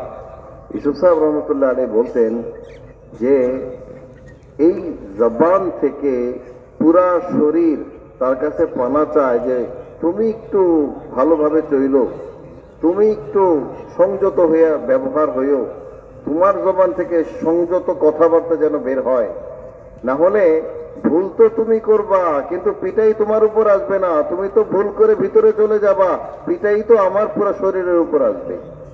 এই জন্য ভাই দোস্ত, আজকে এক বড় বেধি আমাদের সমাজের মধ্যে ছড়ায় গেছে যে এক টাচ মোবাইল আমাদের হাতে চলে আসছে, তো একবার এদিকে একবার ওদিকে সারাদিন এই মোবাইল, এটা আমাদের হাতের মধ্যে থাকে। এটার মধ্যে আছে কি? এটার আদ্যপান্ত পুরোটার মধ্যে মিথ্যা আর মিথ্যা, এটার মধ্যে ভুল আর ভুল। কোনো একজন ব্যক্তি আপনার মতো কোনো এক জায়গা থেকে কোনো একটা জিনিস শুনছে আর এটার মধ্যে চালাই দিচ্ছে, আর এই কথাগুলি, এই ভুল কথাগুলি দুনিয়ার মধ্যে চলতেছে। অথচ মানুষের কখনো চোখও ভুল দেখতে পারে, মানুষের কানও ভুল শুনতে পারে, মানুষের দিমাগও কখনো ভুল চিন্তা করতে পারে। একটা জিনিস শুনলো আর শোনা মাত্র खुद हदीस में आता है कि आदमी की शक्ल बनाकर शैतान आता है और आदमी से कहता है, मजमे में कहता है वो, और आदमी जब उसकी बात सुनने के बाद कहता है मैं पहचानता हूँ उसकी शक्ल, मैं पहचान लूंगा अगर उसको देखूंगा। तो हर आदमी की शक्ल, जो आदमी आ रहा है जरूरी नहीं वो आदमी हो सकता है वो शैतान बदला, शैतान तो जिन है, और जिन ये तशक्कलून बेअशकाल मुख्तलिफा, ये तो मुख्तलिफ शक्लें बदलता रहता है, कभी चाहे किसी शक्ल में कभी किसी शक्ल में। हर कहने वाले की बात का यकीन मत करो जब तक तसल्ली न करो, इसलिए कि तसल्ली करना मुस्तकिल काम है। বড় জরুরি কথা বললেন যে দেখেন, অনেক সময় আমরা কোনো আমাদের পরিচিত ব্যক্তিদেরকে কোনো ভুল করতে দেখে ফেলি, আর তাকে ভুল করতে দেখে আমরা এটাকে বিশ্বাস করে ফেলি যে এই ব্যক্তি তো অন্যায় করে ফেলছে, তার দ্বারা এই ভুল হচ্ছে, সে এই গলতি করছে। অথচ আরে একজন ব্যক্তি জিন্নাত কখনো তার সুরত ধরে দুনিয়ার মধ্যে এই কাজটা করে ফেলতে পারে, কখনো জিন্নাত বিভিন্ন শেকেল ধরে, ওই শেকেলের মধ্যে তার সুরতে কোনো কাজ করলো আর আমি এটা দেখলাম, আমি দেখে ওই ব্যক্তি মনে করে তার কথাগুলিকে ছড়াই দিচ্ছি, অথচ আসলে এই ব্যক্তিতে এমন কাজ করে নাই। ভাই দোস্ত দেখেন, এই যে জবান, এই জবান বড় হিসাব করে আমাদেরকে ব্যবহার করতে হবে, কারণ এই জবানের প্রত্যেকটা শব্দের মূল্যমান এগুলি আমাদের বুঝতে হবে। একটা শব্দ সে তালাক বলেছে, তো তালাক বলার কারণে একটা হালাল সম্পর্ক চিরদিনের জন্য হারাম হয়ে যাচ্ছে, একটা হালাল সম্পর্ক হারাম হয়ে যাচ্ছে বলে শুধু একটা শব্দ সে কবুল বলেছে, শুধু এই কবুল বলার কারণে একটা শব্দ, এটার দাম কতটুকু, মূল্য কতটুকু, সম্পূর্ণ হারাম একটা জিনিস তার জন্য হালাল হয়ে যাচ্ছে। মেরে ভাই দোস্ত আজিজ, এই জন্য বলে আমাকে আপনাকে এই শব্দের ব্যবহারের ক্ষেত্রে, যে জবান ব্যবহারের ক্ষেত্রে বলে অনেক হিসাবি হইতে হবে, অনেক হিসাব করতে হবে। কারণ দুনিয়ার মধ্যে মানুষ কখনো কখনো এমন কিছু শব্দ সে বলে ফেলে যেটাকে সে চিন্তাই করে না যে এটার দ্বারা সমাজে কত ভয়াবহ ফাসাদ, কত বিপর্যয় সৃষ্টি হতে পারে। সে একটা কথা শোনা কথা অথবা তাহকিক ছাড়া কথা অথবা বেঢঙ্গা পানির সাথে একটা কথা বলে দিল। এই কথাটা বলার কারণে একটা পরিবারের মধ্যে ফসাদ হয়ে যেতে পারে, পরিবার ভেঙে যেতে পারে। এই কথা বলার কারণে তবলিগওয়ালার সাথে তাদের মধ্যে কত মহাব্বত, কত জামাতের মধ্যে মহাব্বত, একটা শব্দের ব্যবহারের কারণে এই মহাব্বতের সম্পর্ক ভেঙে খান খান হয়ে যেতে পারে। মেরে ভাই দোস্তর আজিজও, আবার একটা শব্দের কারণে অনেক ভাঙা সংসার জোড়া লেগে যেতে পারে। একটা শব্দের কারণে অনেক ভাঙা হৃদয় জোড়া লেগে যেতে পারে। একটা শব্দের কারণে মানুষের জন্য বহুত বড় কল্যাণ বয়ে নিয়ে আসতে পারে একটা শব্দ মানুষের। কিন্তু শব্দগুলি ভাই দোস্ত সাধারণ কোনো জিনিস না যে আমি চাইলেই যে কোনো শব্দ আমি ব্যবহার করতে পারবো। আখিরাতের ময়দানে আল্লাহ রাব্বুল ইজ্জত কোনো কোনো ব্যক্তিকে অনেক বড় মাকাম দিবেন, অনেক মর্যাদা মর্তবা আল্লাহ তাআলা দিবেন। এই মর্তবা এবং মর্যাদা আল্লাহ তাআলা জিজ্ঞেস করবে যে আল্লাহ এত বড় মর্তবা আমাকে কেন দেয়া হচ্ছে, আমি তো এমন কিছু করি নাই। বলে দুনিয়াতে তুমি একটা ভালো কথা বলে আসছো, ভালো একটা শব্দ ব্যবহার করে আসছো, যার কারণে দুনিয়াতে এই কাজ লম্বা সময় ধরে চলেছে, লম্বা সময় ধরে তোমার এই কথার কারণে ভালো কাজের উপর মানুষ চলেছে। যত মানুষ তোমার কথার কারণে ভালো কাজ নেকামল করেছে তাদের সবার সওয়াব তোমার আমল নামার মধ্যে দিয়ে দেওয়া হয়েছে। আরেকজন ব্যক্তি সে একটা ধারণাই করতে পারে নাই, সে একটা শব্দ বলে ফেলছে, আর এই একটা শব্দ ব্যবহারের কারণে বলে আখিরাতে তাকে লম্বা আযাব, বড় ভয়াবহ শাস্তি দেওয়া হচ্ছে। বলে আল্লাহ আমি তো এত আযাব করি নাই, এত শাস্তির উপযুক্ত আমি কোনো কাজ করি নাই। বলে না, তুমি তো এমন একটা শব্দ, এমন একটা বাক্য ব্যবহার করছো যে বাক্যের কারণে দুনিয়াতে এইভাবে বিপর্যয় নেমে আসছে, এত বড় ফাসাদ সৃষ্টি হয়েছে, আর ওই ফাসাদের শাস্তি আজকে তোমাকে এখানে দেয়া হচ্ছে। এই জন্যই দাওয়াতের মেহনত মেরে ভাই দোস্ত, এই মেহনতকে আমাদের জিন্দগিতে अपनाते হবে। এই মুবারক কাজ हम सोचते हैं लोगों के बोल का असर है, तू देख तूने क्या बोला है। शैतान बात को घुमाने के लिए क्या कहता है, ये लोगों की बात है, लोगों की नहीं। तू देख तेरे जुमले से तेरी बीवी नाराज, तू देख तेरे जुमले से तेरी औलाद नाराज, तू देख तेरे जुमले से तेरा जिस्म क़यामत में नाराज होगा, तेरी जबान बंद कर दी जाएगी, तेरे सारे जिस्म में बोल पैदा कर दी जाएगा। कुरान में आता है क्यों तुम हमारे खिलाफ गवाही दे रहे हो, तो ये जबान बंद करके हाथ पैर कहेंगे। जिस खुदा ने जबान में गोयाई पैदा की है वही हाथ में, वही पैर में, वही दूसरी जिस्मों में बोलने की ताकत पैदा कर देगा। हम सोचे मैंने क्या बोला है, मेरी वजह से क्या हुआ है, दूसरों में नहीं, अपना मामला सोचे आदमी। मैं मेरी सोचूं, आप अपनी सोचो।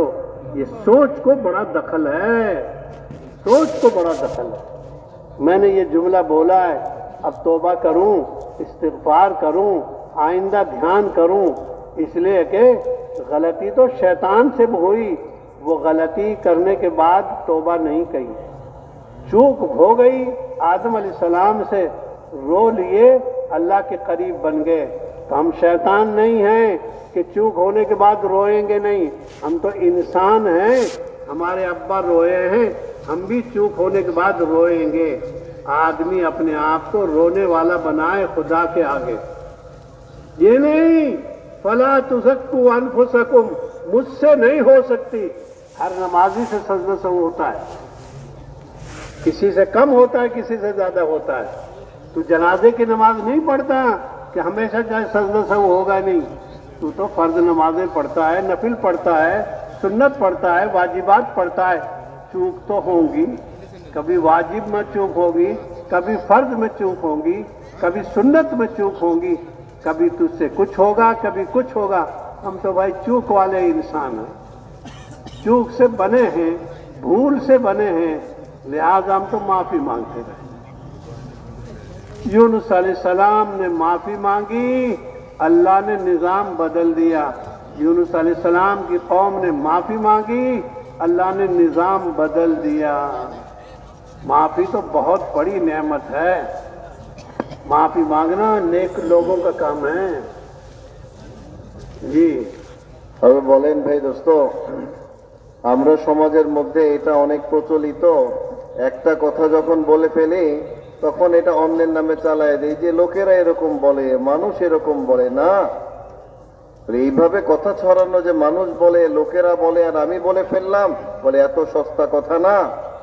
মানে মানুষ কি বলে আর লোকেরা কি বলে এটার হিসাব আমার করা জিম্মাদারি না। আমার তো আমার কথার হিসাব করতে হবে যে আমার কথার কি তাসির মানুষের মধ্যে পড়ছে। আমার পরিবার আমার কথার কারণে নারাজ, হ্যাঁ, আমার আপনজন পাড়া প্রতিবেশী আমার কথার কারণে নারাজ। আমার কথার হিসাব আমি করি না যে আমার কথার কারণে কি তাসির পড়তেছে, কি প্রভাব সৃষ্টি হচ্ছে। আমি অন্যের কথার আওয়াজগুলি আমি বলে বেড়াচ্ছি বেলা তাহকিক। মেরে ভাই দোস্ত, আজকে যে জবান কথা বলছে, বলে কালকে সেই জবান বন্ধ হয়ে যাবে। কাল হাসরের মাঠে মানুষ যখন দাঁড়াবে, আল্লাহ রাব্বুল ইজ্জত তার জবানকে বন্ধ করে দিবে আর প্রত্যেকটা অঙ্গ প্রত্যঙ্গকে কথা বলার হুকুম দিয়ে দিবে। তো যে অন্যায়গুলি করেছে, ভুলগুলি করেছে, তো তার পা সাক্ষী দিতে থাকবে, তার হাত সাক্ষী দিতে থাকবে, চোখ বলতে থাকবে, তার মেরে ভাই দোস্ত চামড়াগুলি তার বিরুদ্ধে সাক্ষী দিতে থাকবে। এই জন্য ভাই আজকে আল্লাহ তাআলা আমাদেরকে জবান ব্যবহারের স্বাধীনতা দিয়েছেন। তার মানে আমি লাগাম ছাড়া কথা বলবো, তাহকিক ছাড়া কথা বলবো, এটার জন্য না। আমার দ্বারা তো ভাই দোস্ত ভুল হয়ে যেতে পারে। ভুল হওয়া এটা মানুষের জন্য স্বাভাবিক। মানুষের ভুল হবে, মানুষের ভুল হয়ে যেতে পারে, কিন্তু এই ভুলের মাসুল কিভাবে দিতে হবে। দেখেন আদম আলাইহিস সালাম, নবীনা আদম আলাইহিস সালাম, ওনার দ্বারাও ভুল হয়েছে, শয়তানের দ্বারাও ভুল হয়েছে। কিন্তু শয়তান ভুল হওয়ার পরে তারা তওবা নসিব হয় নাই, সে আর তওবা করতে পারে নাই। কিন্তু আদম আলাইহিস সালাম উনি ভুল করার পরে 40 বছর টানা কান্নাকাটি করেছেন, ওনার ভুলকে আল্লাহর কাছে মাফ করাইছে। আমাদের ভুল হবে, ভুল হবে না এরকম না, মানুষ মানেই তার ভুল হবে। আর ভুল হয় বলেই তো নামাজের মধ্যে সহজেজদা দিতে হয়। কে এমন আছে যার নামাজের মধ্যে সহজেজদা দিতে হয় না? বলে এটা কি জানাজার নামাজ, যে জানাজার নামাজ পড়লে তার সহজেজদা নাই? বলে যার ফরজ নফল ওয়াজিব নামাজ আছে তার ভুল হবেই। কখনো ফরজ ছুটে যাবে, কখনো ওয়াজিব ছুটে যাবে। ভাই দোস্ত, এই ভুলের জন্য আমাকে আল্লাহর কাছে রোনাজারি করতে হবে, আল্লাহর কাছে অনুতপ্ত হইতে হবে, আল্লাহ পাকের কাছে কাঁদতে হবে যে আমার ভুল হয়ে গেছে। ভাই দোস্ত, যখন আমি আপনি আল্লাহ পাকের কাছে ভুল স্বীকার করব, ভুলকে মেনে নিব, ভুলকে স্বীকার করে চলা শিখবো, বলে এটা হচ্ছে সাআদাত মান্দি, আমার আপনার জন্য সৌভাগ্য। যারা ভাগ্যবান মানুষ তাদের জন্যই এটা নসিব হয়। বদবক মানুষের এটা নসিব হয় না যে তারা ভুলকে মানতে পারে না, তারা ভুলকে স্বীকার করতে পারে না। এই জন্য ভাই বলে এই যে ইউনূস আলাইহিস সালাম আমাদের নবী, উনি ওনার কওমকে ছেড়ে চলে গেলেন। তো ওনার কওমের উপর যে আযাব অবধারিত ছিল, আযাব চলে আসছিল, আযাব চলে আসা সত্ত্বেও আল্লাহ তাআলা এই আযাবকে কেন উঠাই নিলেন? কারণ ওনার কওম যখন আযাব দেখেছে সাথে সাথে তারা আল্লাহর দিকে নীত হলেন, আল্লাহর দিকে নত হয়ে গেলেন, আর আল্লাহর কাছে তওবা করলেন যে আল্লাহ, বাস্তবে আমাদের ভুল হয়ে গেছে, আমাদের ভুল হয়ে গেছে, আপনি আমাদেরকে মাফ করে দেন। তো আল্লাহ তাআলা এই ভুল স্বীকার করার কারণে যে আযাব দিয়ে তাদেরকে ধ্বংস করে দেওয়ার কথা ছিল, ওই আযাবকে আল্লাহ তাআলা আসমানের মধ্যে উঠিয়ে নিয়ে গেলেন। এই জন্য আমার ভাই দোস্ত, আমার আপনার ভুল হবে, কিন্তু ভুল হওয়ার পরে ভুল স্বীকার করতে হবে, আল্লাহর কাছে মাফ চাইতে হবে। হযরত এর আগে বলতেছিলেন, দেখেন কিছু কিছু ভুল আমরা অজান্তে অবহেলায় করে ফেলি, সেটাকে তেমন একটা গুরুত্ব দেই না। সব ভুলের কি ইস্তেগফার করলে সব ভুল মাফ হয়ে যাবে? হ্যাঁ, বলে একজন ব্যক্তি বিবিকে তালাক দিয়ে ফেলছে, এখন তালাক দিয়ে যদি ইস্তেগফার করে তাহলে কি এই তালাকের মাসলা শুধরায় যাবে? বলে প্রত্যেকটা ভুলের আলাদা মাসুল আছে, আলাদা পন্থায় এটাকে মাফ করাইতে হবে। মারে ভাই দোস্ত, বলে আমাকে আপনাকে, আমার আপনার জিন্দেগির মধ্যে ভুল হবে, এই ভুলগুলিকে শুধরাইতে হবে। শুধরানোর জন্যই এই দাওয়াত ইলাল্লাহর কাজ, নবীওয়ালা এই মেহনত আল্লাহ রাব্বুল ইজ্জত আমাকে আপনাকে দিয়েছেন, যে এই মেহনতের মধ্যে আমি আপনি এটাকে অনুভব করার শক্তি পাবো, যোগ্যতা পাবো, অনুভব করার সুযোগ পাবো যে আমাদের দ্বারা কি ভুল হয়ে যাচ্ছে, কি কাজ আমাদের দ্বারা হয়ে যাচ্ছে, আর কোনটা আমাদের জন্য এখনো বাকি আছে। अल्लाह के नबी अलैहिस्सलाम ने फरमाया, वो क्या था बाग, फरमाया आम मुसलमान ईमान बचा के ले जाएंगे। आम मुसलमानों की जन्नत थी वो, आम मुसलमानों, इस दुनिया से 10 गुना बड़ी मिलेगी। हदीस पाक में आता है ये दूसरे दर्जे की जो जन्नत है, क्योंकि ये शुहदा की जन्नत है। शहीदों को अल्लाह पाक जो जन्नत देंगे, क्योंकि इन शहीदों की जन्नत तो 100 दर्जे वाली होगी, और हर दर्जा बैन समाई वल अर्द, आसमान और जमीन के बराबर का फासला है। एक दर्जे में ऐसे 100 दर्जे, क्योंकि वो तीसरी जन्नत वो मेरी जन्नत है। अल्लाह के नबी अलैहिस्सलाम जन्नत भी देख कर आए, दोज़ख भी देख कर आए। हजरत मौलाना यूसुफ साहब रहमतुल्लाह अलैह फरमाते थे, हमने बीना नबी का हाथ पकड़ा है, नाबीना नबी का हाथ नहीं पकड़ा। जन्नत देख कर आए, दोज़ख देख कर आए, गुनहगारों की सजा देख कर आए, और नेक कामों की सजा जो है देख कर आए। नबी तो मेराज में होकर आए हैं, इसलिए हमने तो बीना नबी का हाथ पकड़ा है, नाबीना नबी का हाथ नहीं पकड़ा। इसलिए हमें समझदारी से काम करना होगा। ये सीरत का काम है, ये हजरत रसूल पाक की सुन्नत का काम है, इसलिए इसमें ऊंच नीच मिलेगी। तमाम सीरत की नज़र से हम चलेंगे तो काम में हालात आएंगे। ऐसा नहीं है कि तू मदनी जिंदगी के फतवात देखता है, मक्की जिंदगी बर्दाश्त न करे। इस मुबारक नबी को मक्के की जिंदगी में जो नागवारियां पेश आई हैं वो यकीनन बर्दाश्त करनी पड़ेंगी। काम करने में ऊंच नीच आएगी, काम करने में नागवारियां पेश आएंगी।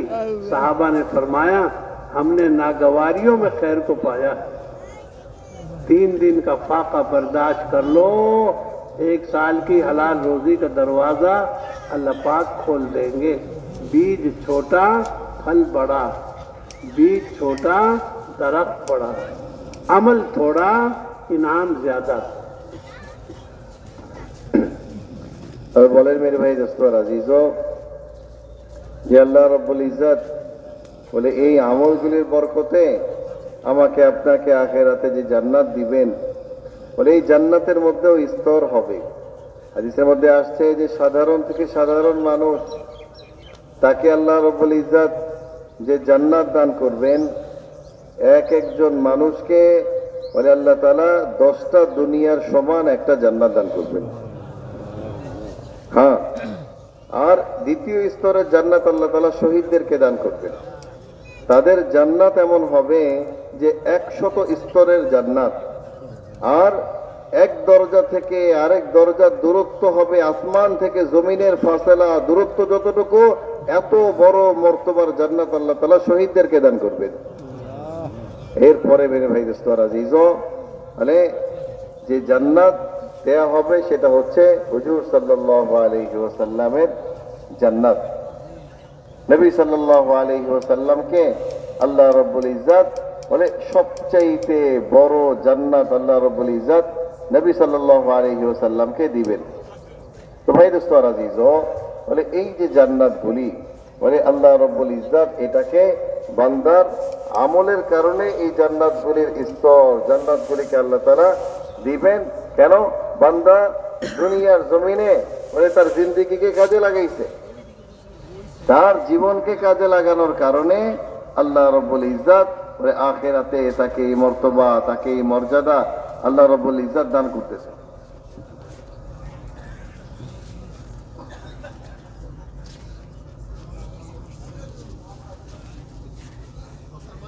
আর বলতেছিলেন ভাই দোস্ত যে এই যে নবীওয়ালা কাজের মধ্যে আল্লাহ রাব্বুল ইজ্জত আমাকে আপনাকে লাগাইছেন বড় মেহেরবানি করে, এই কাজ সব সময় একটা গতিতে চলবে না, কাজের মধ্যে উঁচা নিচা আসবে, বিভিন্ন ধরনের অবস্থা তৈরি হবে, বিভিন্ন ধরনের হালত আসবে। আমি যদি শুধু মাদানী জিন্দেগি দেখি, রাসূল সাল্লাল্লাহু আলাইহি সাল্লামের মদিনার মধ্যে শুধু বিজয় আর বিজয়, এক একটা দেশ থেকে দেশ বিজয়, বলে এই বিজয়ের জিন্দেগি যদি আমি দেখি, আমি তো এই ময়দানে চলতে পারবো না। বলে আমাকে মক্কি জিন্দেগি দেখতে হবে। প্রত্যেক দায়ী যে কাম নিয়ে দাঁড়াইছে, এই কামকে জিন্দেগির মাকসাদ বানিয়ে চলছে, এমন প্রত্যেক ব্যক্তির সামনে হুজুর সাল্লাল্লাহু আলাইহি ওয়াসাল্লামের ওই মক্কি জিন্দেগির হালতও আমাদের সামনে আসবে। হ্যাঁ, এই হালতের মধ্যে ভাই দোস্ত আমাকে আপনাকে বরদাস্ত করতে হবে, হালতের মধ্যে চৌকান্নার সাথে আমাকে আপনাকে সবর করতে হবে। এই হালতগুলিতে হুজুর সাল্লাল্লাহু আলাইহি ওয়াসাল্লামের যে সিরাত ছিল, এই সিরাতকে দেখে আমাদের কদম বাড়াইতে হবে। কারণ মোহতারাম, এই হালত যেটা আসে এটা তো বড় অল্প সময়ের জন্য আসে, এটার গাছটা তো অনেক ছোট কিন্তু ফলাফল অনেক বড়। আমি হালত অল্প সময়ের জন্য বরদাস্ত করব, কিন্তু হালত অল্প সময়ে বরদাস্ত করার কারণে যে ফলাফল আসবে, যে নতিজা আসবে, এই নতিজা অনেক বড় আকারে আসবে। একজন ব্যক্তি যদি 3 দিন ক্ষুধার্ত থাকে, তার অভাবের কথা কারো কাছে না বলে, তাহলে হাদিসের মধ্যে আসছে যে আল্লাহ রাব্বুল ইজ্জত তাকে 1 বছরের হালাল রুজির ইন্তজাম আল্লাহ তাআলা করে দিবেন। এই জন্য ভাই দোস্ত আমাদের হালত আসবে, আসাটা স্বাভাবিক। হালতের মধ্যে সিরাতকে সামনে রেখে, নবীর জীবনকে সামনে রেখে আমাকে বরদাস্ত করতে হবে। सारी बातें बात करने से नहीं होंगी, अब सारी जिंदगी खपाना है। अल्लाह पाक ने हमको इस ज़माने में एक आसान काम दिया है, जो कुरान हदीस की रोशनी का काम है। जान का सौदा है, माल का सौदा है। ये सिर्फ बयानात का मौका नहीं है और सिर्फ इज्तिमात की शिरकत नहीं है, 3 दिन की कुर्बानी नहीं, बल्कि आदमी मकसद ज़िंदगी बनाए। अल्लाह का काम मुझे करना है, मस्जिदें आबाद करनी है, कुरान पढ़ने का मिजाज बनाना है और अल्लाह के अहकामात पर अमल करना है, नबी की सुन्नतें ज़िंदा करनी है। इस काम के लिए मेरी सारी ज़िंदगी लग जाए और खुदा मुझसे राज़ी हो जाए और मुझे खुदा जहन्नम से बचा ले और खुदा जन्नत की कामयाबी दे दे, ये मेरी बुनियादी कामयाबी। इसलिए हम तो अब फैसला करके उठें और ये फैसला तय करें, आज तक की 40 साल की ज़िंदगी, 50 साल की ज़िंदगी जो मेरी गुजर गई, अल्लाह से माफ़ी मांगूं। अब मेरी ज़िंदगी के 20 साल बाकी हैं, 30 साल बाकी हैं, 40 बाकी हैं, 10 मिनट बाकी हैं, 1 मिनट बाकी है, 1 दिन बाकी है। वो रज़ाए इलाही में लग जाए और जो हो गया अल्लाह से माफ़ी मांगूं। ये चीज़ें बुनियादी हैं। अगर सही चलने वाला आहिस्ता आहिस्ता चलेगा, मंजिल पर आ जाएगा, और गलत चलने वाला तेज़ी से भी चलेगा तो दूर जाएगा। मकसद ज़िंदगी, हम अंबिया की ज़िंदगी को ज़िंदा करेंगे। अल्लाह पाक ने मूसा अलैहिस्सलाम को कुरान में 136 मरतबा बताया। अल्लाह पाक ने हज़रत इब्राहीम अलैहिस्सलाम को कुरान में 78 मरतबा बताया है। क्यों बताया है? ताकि इनकी चाल चलें, इनका रास्ता इख्तियार करें।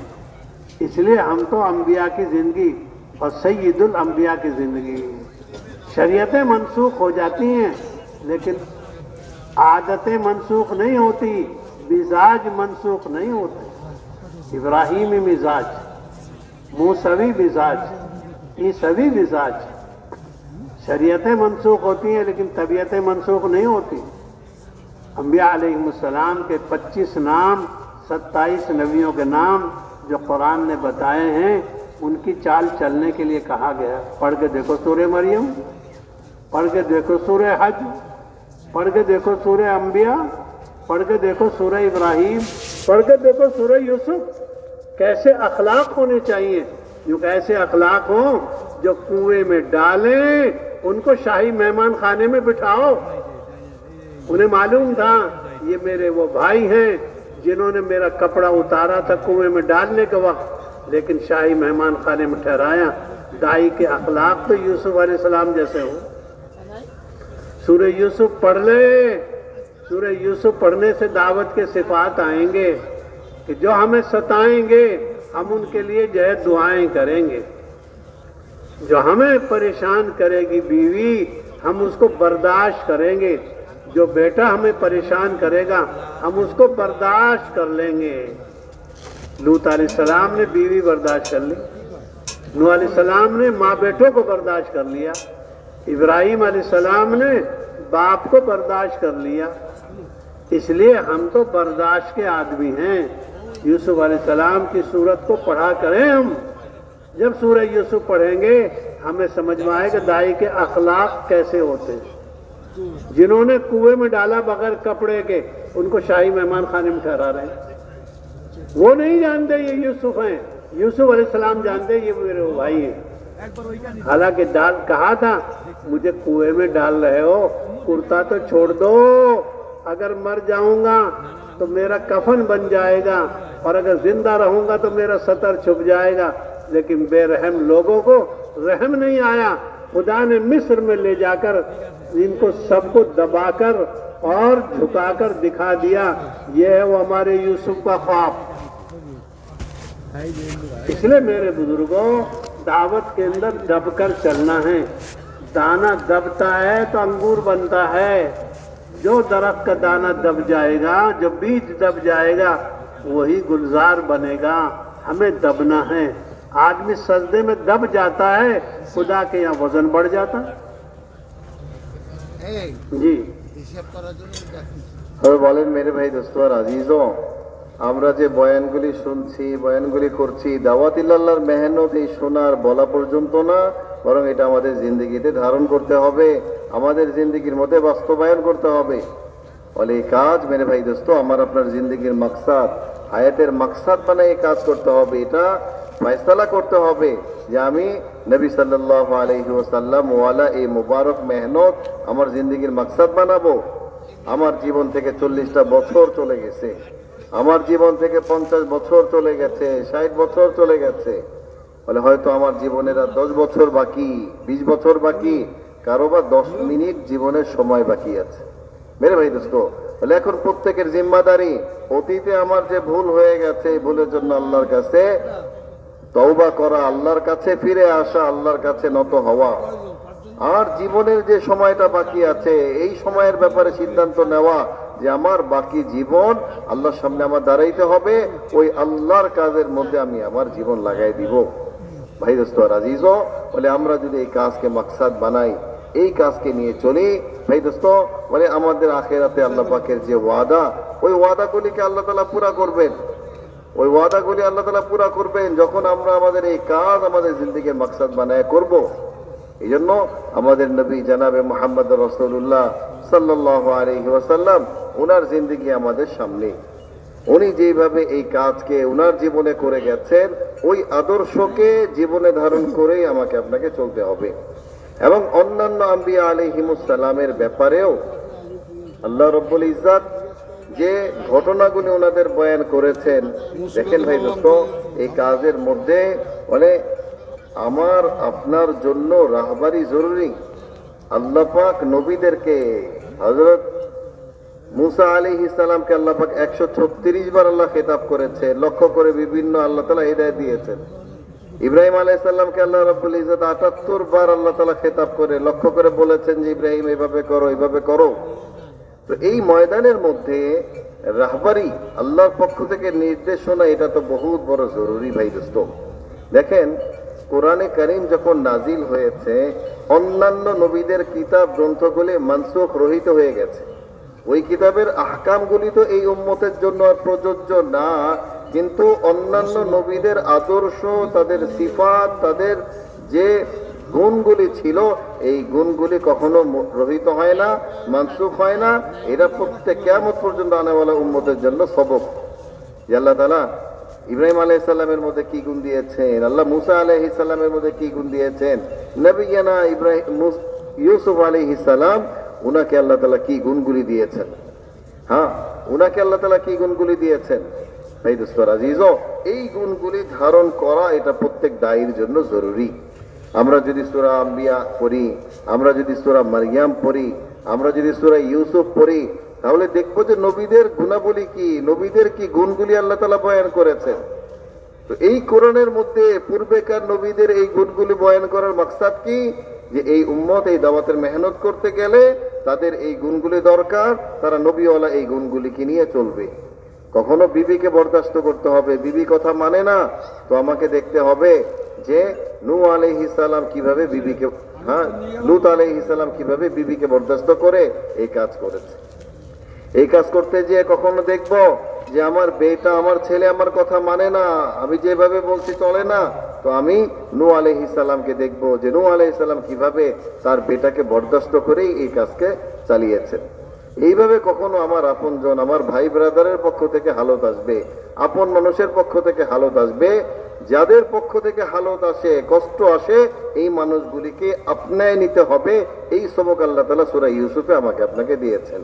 সূরা ইউসুফকে হযরত বলেন যে আমরা যদি বেশি বেশি পড়ি, এটার অর্থগুলি বোঝার চেষ্টা করি, তাহলে মানে সূরা ইউসুফের গুণগুলি আমাদের জন্য ধারণ করা সহজ হবে। ওই গুণগুলি আমাদের জিন্দেগিতে আনা আমাদের জন্য মেরে ভাই দোস্ত আজিজও বলে সহজ হবে যখন এই সূরা আমি আপনি পড়বো। দেখেন कुर्ते का किस्सा सुनाओ। হ্যাঁ, দেখেন ইউসুফ আলাইহিস সালামকে ওনার ভাইয়েরা ষড়যন্ত্র করে কূপের মধ্যে ফেলে দিল। আর এই ঘটনা এত নির্দয় ভাবে তারা সম্পাদন করলো যে ভাই বলছিলেন, ছোট ভাই, আদরের ভাই, যে আমাকে কূপে ফেলে দিচ্ছ, অন্তত কুর্তাটা আমাকে দিয়ে দাও, গায়ের লেবাসটা আমাকে পরার সুযোগ দাও, যাতে আমি যদি মরে যাই এই কাপড়টা আমার কাফন হবে, আর যদি আমি বেঁচে থাকি এটা আমার জন্য সদর হবে। তো এতটা নির্দয় ব্যবহার ওনার সাথে করা হয়েছে যে ওই কুর্তাটাও খুলে রাখা হয়েছে, কুর্তা খুলে ওনাকে কূপের মধ্যে ফেলে দিছে। হ্যাঁ, ওই নবী ইউসুফ আলাইহিস সালামকে আল্লাহ তাআলা দেখাইলেন যে আল্লাহ মিশরের বাজারে নিয়ে গেলেন, আর ওই মিশরের গভর্নর আল্লাহ তাআলা ইউসুফ আলাইহিস সালামকে বানিয়ে দিলেন, আর ভাইদেরকে তার কাছে অবনত করে, ভাইদেরকে তার কাছে অভাবী করে আল্লাহ তাআলা ভাইদেরকে তার কাছে যখন ফিরায় নিয়ে আসছেন, ভাইরা তো ইউসুফ আলাইহিস সালামকে চিনে নাই, কিন্তু ইউসুফ আলাইহিস সালাম ঠিকই তার ভাইদেরকে চিনছেন। আর ওই চিনার পর তাদের থেকে কোনো ইন্তেকাম নেন নাই, কোনো বদলা নেন নাই, ওই ভাইদেরকে সম্মানের আসনের মধ্যে বসাইছেন। ভাই দোস্ত, এটা হচ্ছে দায়ীর সিফাত, যে যাদের পক্ষ থেকে কষ্ট আসবে তাদের থেকে বদলা না নিয়ে তাদেরকে বরদাস্ত করা, ইকরাম করা। মেরে মুহতারাম ভাই দোস্ত আজিজও বলে আমি আপনি যখন এইভাবে নবীদের গুণগুলিকে নিজেদের জীবনে নিয়ে কাজ করব, তো আমাদের কাজের মাকবুলিয়াত আসবে, আমাদের এই কাজকে আল্লাহ তাআলা আপন কুদরতের দ্বারা আগে বাড়ায় নেবে। এই কাজের সিফাত হচ্ছে ভাই দোস্ত বলে নত হয়ে চলা। এই কাজই এমন যে একটা দানা দেখেন, এটা যখন পিষে যায়, এটা যখন চূর্ণ বিচূর্ণ হয়ে যায়, তখন এটার দ্বারা আটা হয়, এটা মানুষের খাদ্যে পরিণত হয়, খাদ্য উপযোগী হয়। এইভাবে যখন মাটির নিচে এই দানাকে ফেলা হয়, তো এটা ফুলে ফলে সুশোভিত হয়ে যায়। ঠিক এরকম ভাবে বান্দা যখন আল্লাহর কাছে সেজদায় পড়ে, যখন সে নত হয়ে যায়, তো এই বান্দার মর্তবা আল্লাহ পাকের কাছে কত বড় হয়ে যায়, কত বড় মর্তবা আল্লাহ তাআলার কাছে তার হয়ে যায় যখন সে নত হয়। এই জন্য দাওয়াতের ময়দানে আমাকে আপনাকে প্রত্যেককে নত হয়ে চলতে হবে, নিজেকে নমনীয় বানাইতে হবে, নিজেকে দবাইতে হবে, তখন আল্লাহ আমাদের দ্বারা কাজ নেবেন। यूसुफ अलैहिस्सलाम का भाइयों ने तो कुर्ता उतार लिया, लेकिन खुदा खुदा है, जिब्रील अलैहिस्सलाम के जरिए वो कुर्ता भिजवा दिया जो इब्राहिम अलैहिस्सलाम को आग में डालने के वक्त पहनाया था।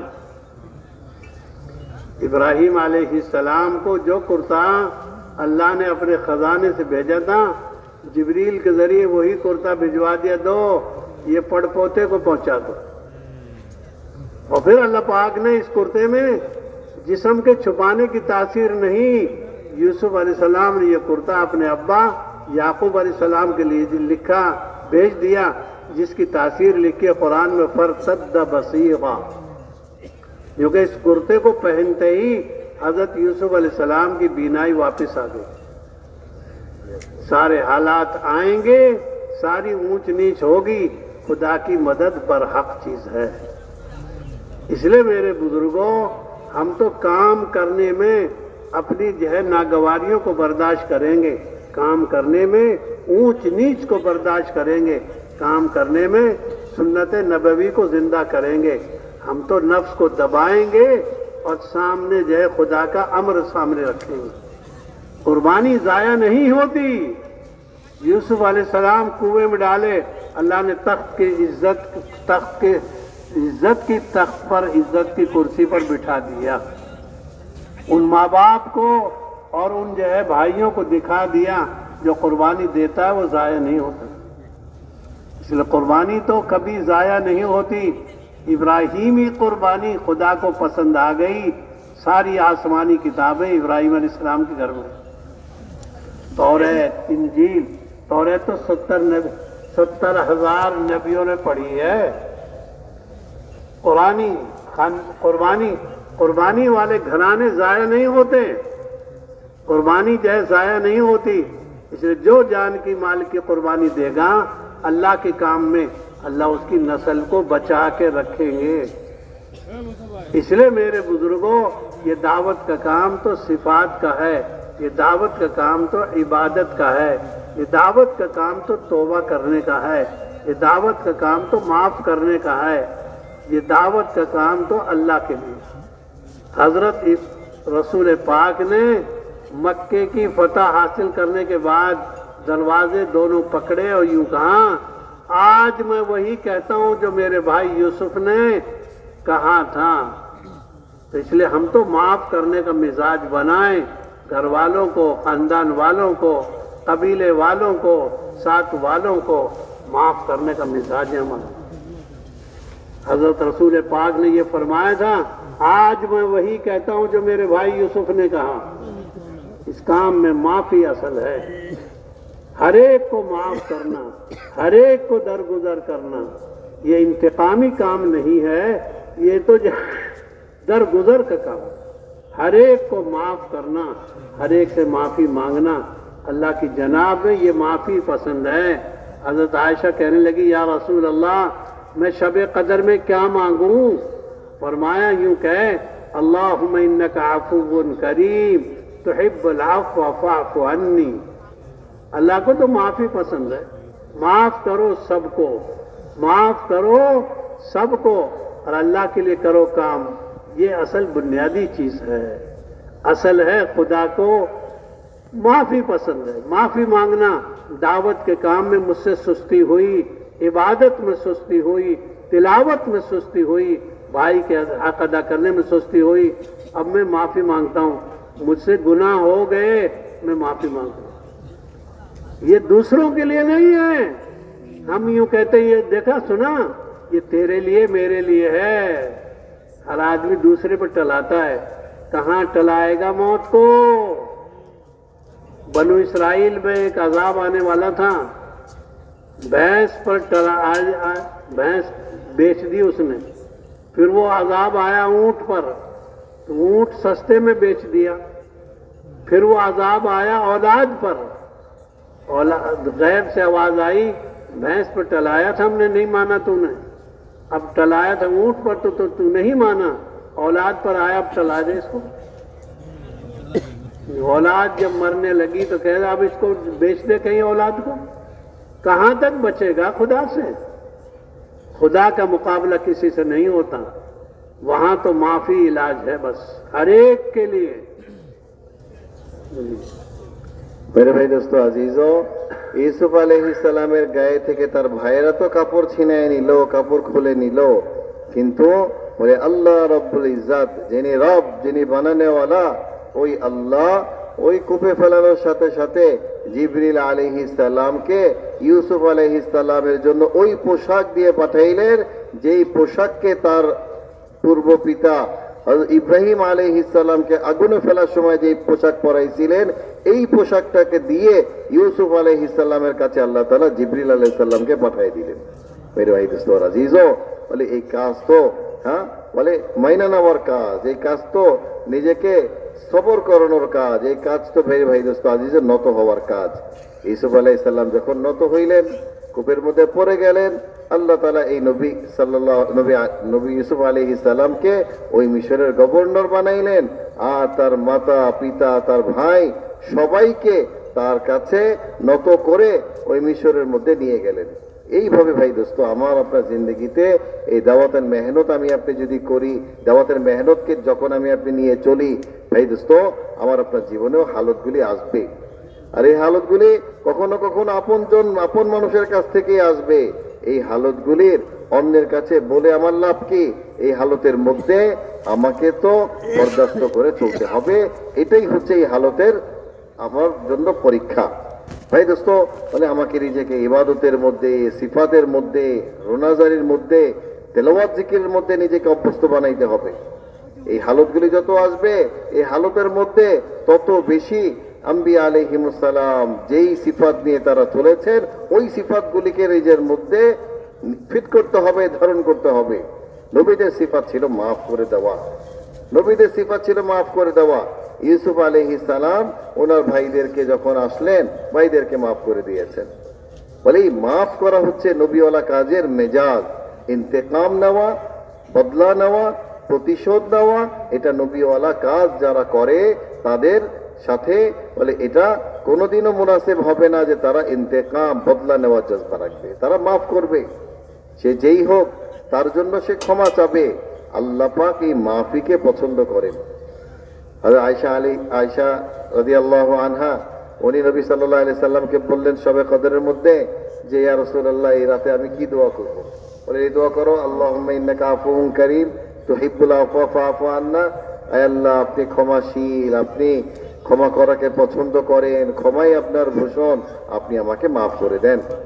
হুজুর সাল্লাল্লাহু আলাইহি ওয়াসাল্লাম যখন মক্কা বিজয় করলেন, তখন মক্কার বাইতুল্লাহর চৌকাঠ ধরে উনি যে কথাটা বললেন যে আজকে তো আমি ওই কথাই বলবো যেই কথা আমার ভাই ইউসুফ আলাইহিস সালাম বলেছিলেন, লা তাসরিবা আলাইকুমুল ইয়াউম, লা তাসরিবা আলাইকুমুল ইয়াউম, যে আমার আজকে কারো থেকে কোনো বদলা নেওয়ার নাই, কারো থেকে কোনো প্রতিশোধ নাই, আমি সবাইকে মাফ করে দিয়েছি, আমার ভাইদেরকে মাফ করে দিয়েছি। দায়ীদেরকে তো বিভিন্ন মানুষ বিভিন্ন ভাবে বিভিন্ন মুসিবতের মধ্যে ফেলাইতে চাবে, কিন্তু এই দায়ীদের পাশে যেহেতু আল্লাহ আছেন, আল্লাহ আপন কুদরতের দ্বারা দায়ীদেরকে উঠাই নিবেন। কিন্তু হালতের মধ্যে দায়ীর জন্য যেটা জরুরি, সে আল্লাহর হুকুমকে সামনে রেখে চলবে। সে তার ভিতরে নফসানিয়াত দেখবে না, ভিতরে জজবা দেখবে না। এই হালতের মধ্যে আমার আল্লাহ আমার জন্য কি হুকুম রাখছেন, কিভাবে এই হালতের মধ্যে আল্লাহ আমাকে চলতে বলছেন, সে হালতের মধ্যে নিজেকে আল্লাহর হুকুমের তাবে বানাই দিবে। ভাই দোস্ত, দেখেন আজকে আমি আপনি কথা শুনি, কথা শুনে কি হয়, অনেক সময় হয় কি যে না এই কথাটা তো আসলে আমার জন্য না, এই কথাটা অমুকের জন্য।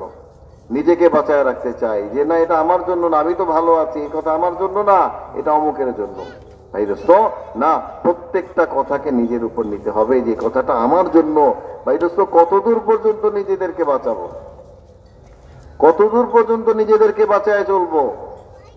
হ্যাঁ, বলে মৃত্যু তো আমাদের সামনে আছে, মৃত্যু থেকে কি নিজেকে আমি আড়াল করতে পারবো, মৃত্যু থেকে নিজেকে বাঁচাইতে পারবো? যেভাবে মৃত্যু থেকে নিজেকে বাঁচানো সম্ভব না, প্রত্যেকটা কথা যে হেদায়েত নবীদের যে জীবনী, যেটা আমার জন্য সবক, এটাকে আমার নিজের উপর নিতে হবে, অন্যের উপর না। এক কওমের উপর আল্লাহ তাআলা আযাব পাঠাইলেন তাদের মহিষগুলির উপর। যখন মহিষের উপর আযাব আসা শুরু করলো তাদের নাফরমানির কারণে, বড় চালাক কম ছিল, তারা মহিষ বিক্রি করে দিছে সস্তা দামে। এরপর আল্লাহ তাআলা আযাব পাঠাইলেন তাদের উটের উপরে, তো তারা সস্তা দামে উটকেও বিক্রি করে দিলেন। এরপরে আল্লাহ তাআলা আযাব পাঠাইলেন তাদের আওলাদদের মধ্যে, সন্তানদের মধ্যে। মহামারী শুরু হয়ে গেল, বাচ্চা কাচ্চা মরা শুরু হয়ে গেছে। তো আল্লাহ পাক বললেন, আমার আযাবকে কতদূর তোমরা ঠেকাইবা? মহিষ তো বিক্রি করে ফেলছো, উটকে বিক্রি করে ফেলছো, এখন সন্তানকে কিভাবে বিক্রি করবা? মৃত্যু থেকে ভাই দোস্ত আমি আপনি কেউ বাঁচতে পারবো না, এটাকে ঠেকাইতে পারবো না। এই জন্য আমাদের প্রত্যেকটা কথা, ময়দানের প্রত্যেকটা হেদায়েত, এটা আমার জন্য মোহতারাম ভাই দোস্ত। এই হেদায়েতকে আমার নিজের জন্য মনে করে নিজেকে বলে তওবার স্তরে নিয়ে নাদামাত, অনুতপ্ত হয়ে নিজেকে কাজের উপর খাড় করাইতে হবে, নিজেকে কাজের জন্য তৈরি করতে হবে।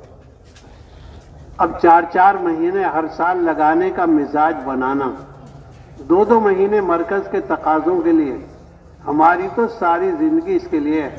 हर महीने 10 दिन लगाएंगे, हर रोज 8 घंटे लगाएंगे, क्योंकि मुसलमान तो 3 जगह रहता है, या तो अपने घर में माँ बाप का हक अदा करने, औलाद को दीन सिखाने, या खुदा के घर में, या हलाल रोजी की तलाश में। हम तो 8-8 महीने लगाएंगे घरों में, लेकिन 8 महीने कैसे लगाएंगे? आधी रात मस्जिद में, आधी रात घर में, आधा दिन घर में, आधा दिन खुदा के घर में, और 4-4 महीने अल्लाह के रास्ते में फिरने का मिजाज। और 1 साल 4 महीने लगाएंगे अपने इलाके में, और 1 साल लगाएंगे 4 महीने अपने मुल्क में, और तीसरा साल जब आएगा तो 5 महीने की जमात बनाकर किसी पड़ोसी मुल्क में जाएंगे। हमारी तरतीब जिंदगी गुजारने की ये होगी, 4 महीने लगाएंगे अपने इलाके में और दूसरे साल लगाएंगे 4 महीने अपने मुल्क में, और तीसरे साल जो है 5 महीने की जमात बनाकर 2 महीने की मस्तूरात की जमात बनाकर किसी दूर के मुल्क में जाएंगे। अल्लाह की ज़मीन में बड़ी गुंजाइश है, इसलिए आप और हम सब इसका फैसला करके खड़े होकर बताओ।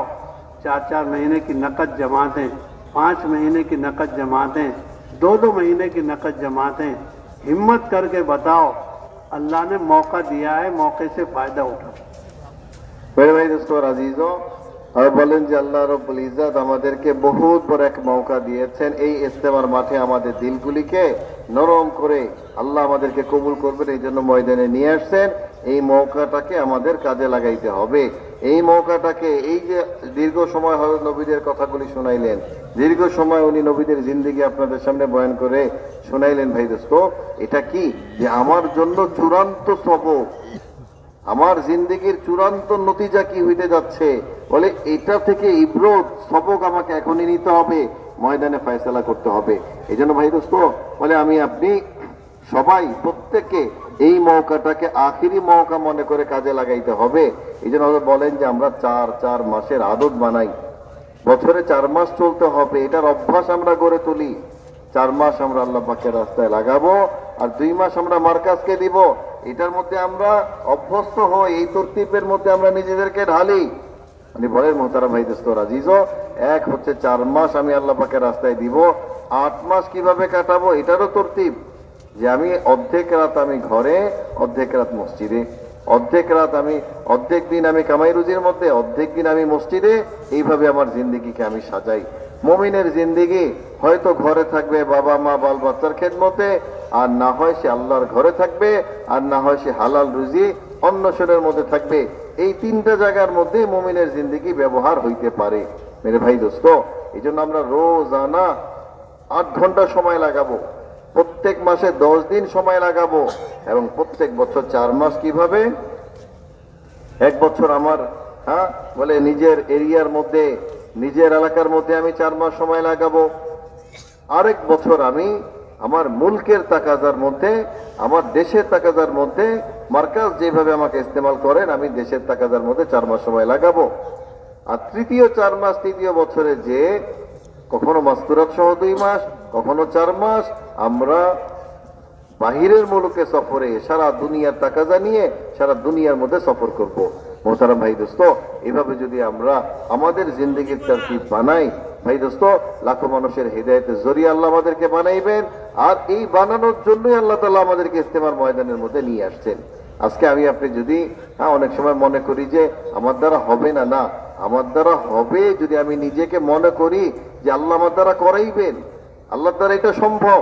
আমার যোগ্যতার দিকে আমি দেখবো না, আমি দেখবো যে আমার মালিক আমার দ্বারা করাইতে পারেন। তো আমরা যদি এটা মনে করি যে এই ময়দান থেকেই আমাদের 4 মাসের জন্য বিদেশ সফরের জন্য, মুলকের তাকাজা নিয়ে ফেরার জন্য আল্লাহ পাক আমাদেরকে নিবেন, আল্লাহ পাকের দ্বারা সম্ভব, আমার দ্বারা সম্ভব না, আল্লাহ করনেওয়ালা জাত। আর আল্লাহর জাতের উপর উম্মত করে যদি ভাই দোস্ত আমি আপনি দাঁড়াই, আমাকে আপনাকে পুরা দুনিয়ার মধ্যে কে চালাইবেন? আল্লাহ চালাইবেন। এই জন্য ভাই দোস্ত, ওই আল্লাহর রাস্তায় এই ময়দান থেকে 4 মাস সময় লাগানোর জন্য তৈরি আছি রে ভাই ইনশাআল্লাহ। এই জন্য ভাই দোস্ত হযরত লম্বা সময় বড় অসুস্থতা সহ ওনারা আসছেন। निकाह के वक्त शोर नहीं मचाया जाता, हाथ नहीं उठाए जाते, वो तो निकाह के लिए सारी जिंदगी उसको कबूल करते हैं। तो खाली हाथ उठाने से, शोर मचाने से थोड़ी निकाह होता है। इरादा करो, फैसला करो। जी, और बोलें 4 महीने की जमातें बताओ। और बोलें जे देखें, এই আমরা অনেক সুর করলাম, আওয়াজ করলাম, এটা দ্বারা কিন্তু কাজ হবে না। বিবাহের মঞ্চে যখন আমরা বসি তখন এই শোরগোল দ্বারা কাজ হয় না। বলে ছোট্ট একটু শব্দ বলে কবুল বলে, এই কবুল বলার মানে কি? বলে আমি সারা জীবনের জন্য তাকে গ্রহণ করে নিলাম। আজকে আমার আপনার এই ফয়সালা করতে হবে যে দাওয়াতের মোবারক মেহনত নবীওয়ালা কাজ যে আল্লাহ তাআলা আমাকে আপনাকে দিয়েছেন, এই মোবারক কাজকে আমি আমার নিজের জিন্দেগির জন্য নিয়ে নিলাম। এই কাজকে পুরো দুনিয়াতে চালানোর জন্য আমরা 4 মাসের জন্য দাঁড়ায় যাব। তৈরি আছি তো ভাই ইনশাআল্লাহ? কারা কারা তৈরি আছেন হিম্মত করে দাঁড়াই ভাই দোস্ত ইনশাআল্লাহ মাশাআল্লাহ ময়দান থেকে 4 মাস মারহাবা মারহাবা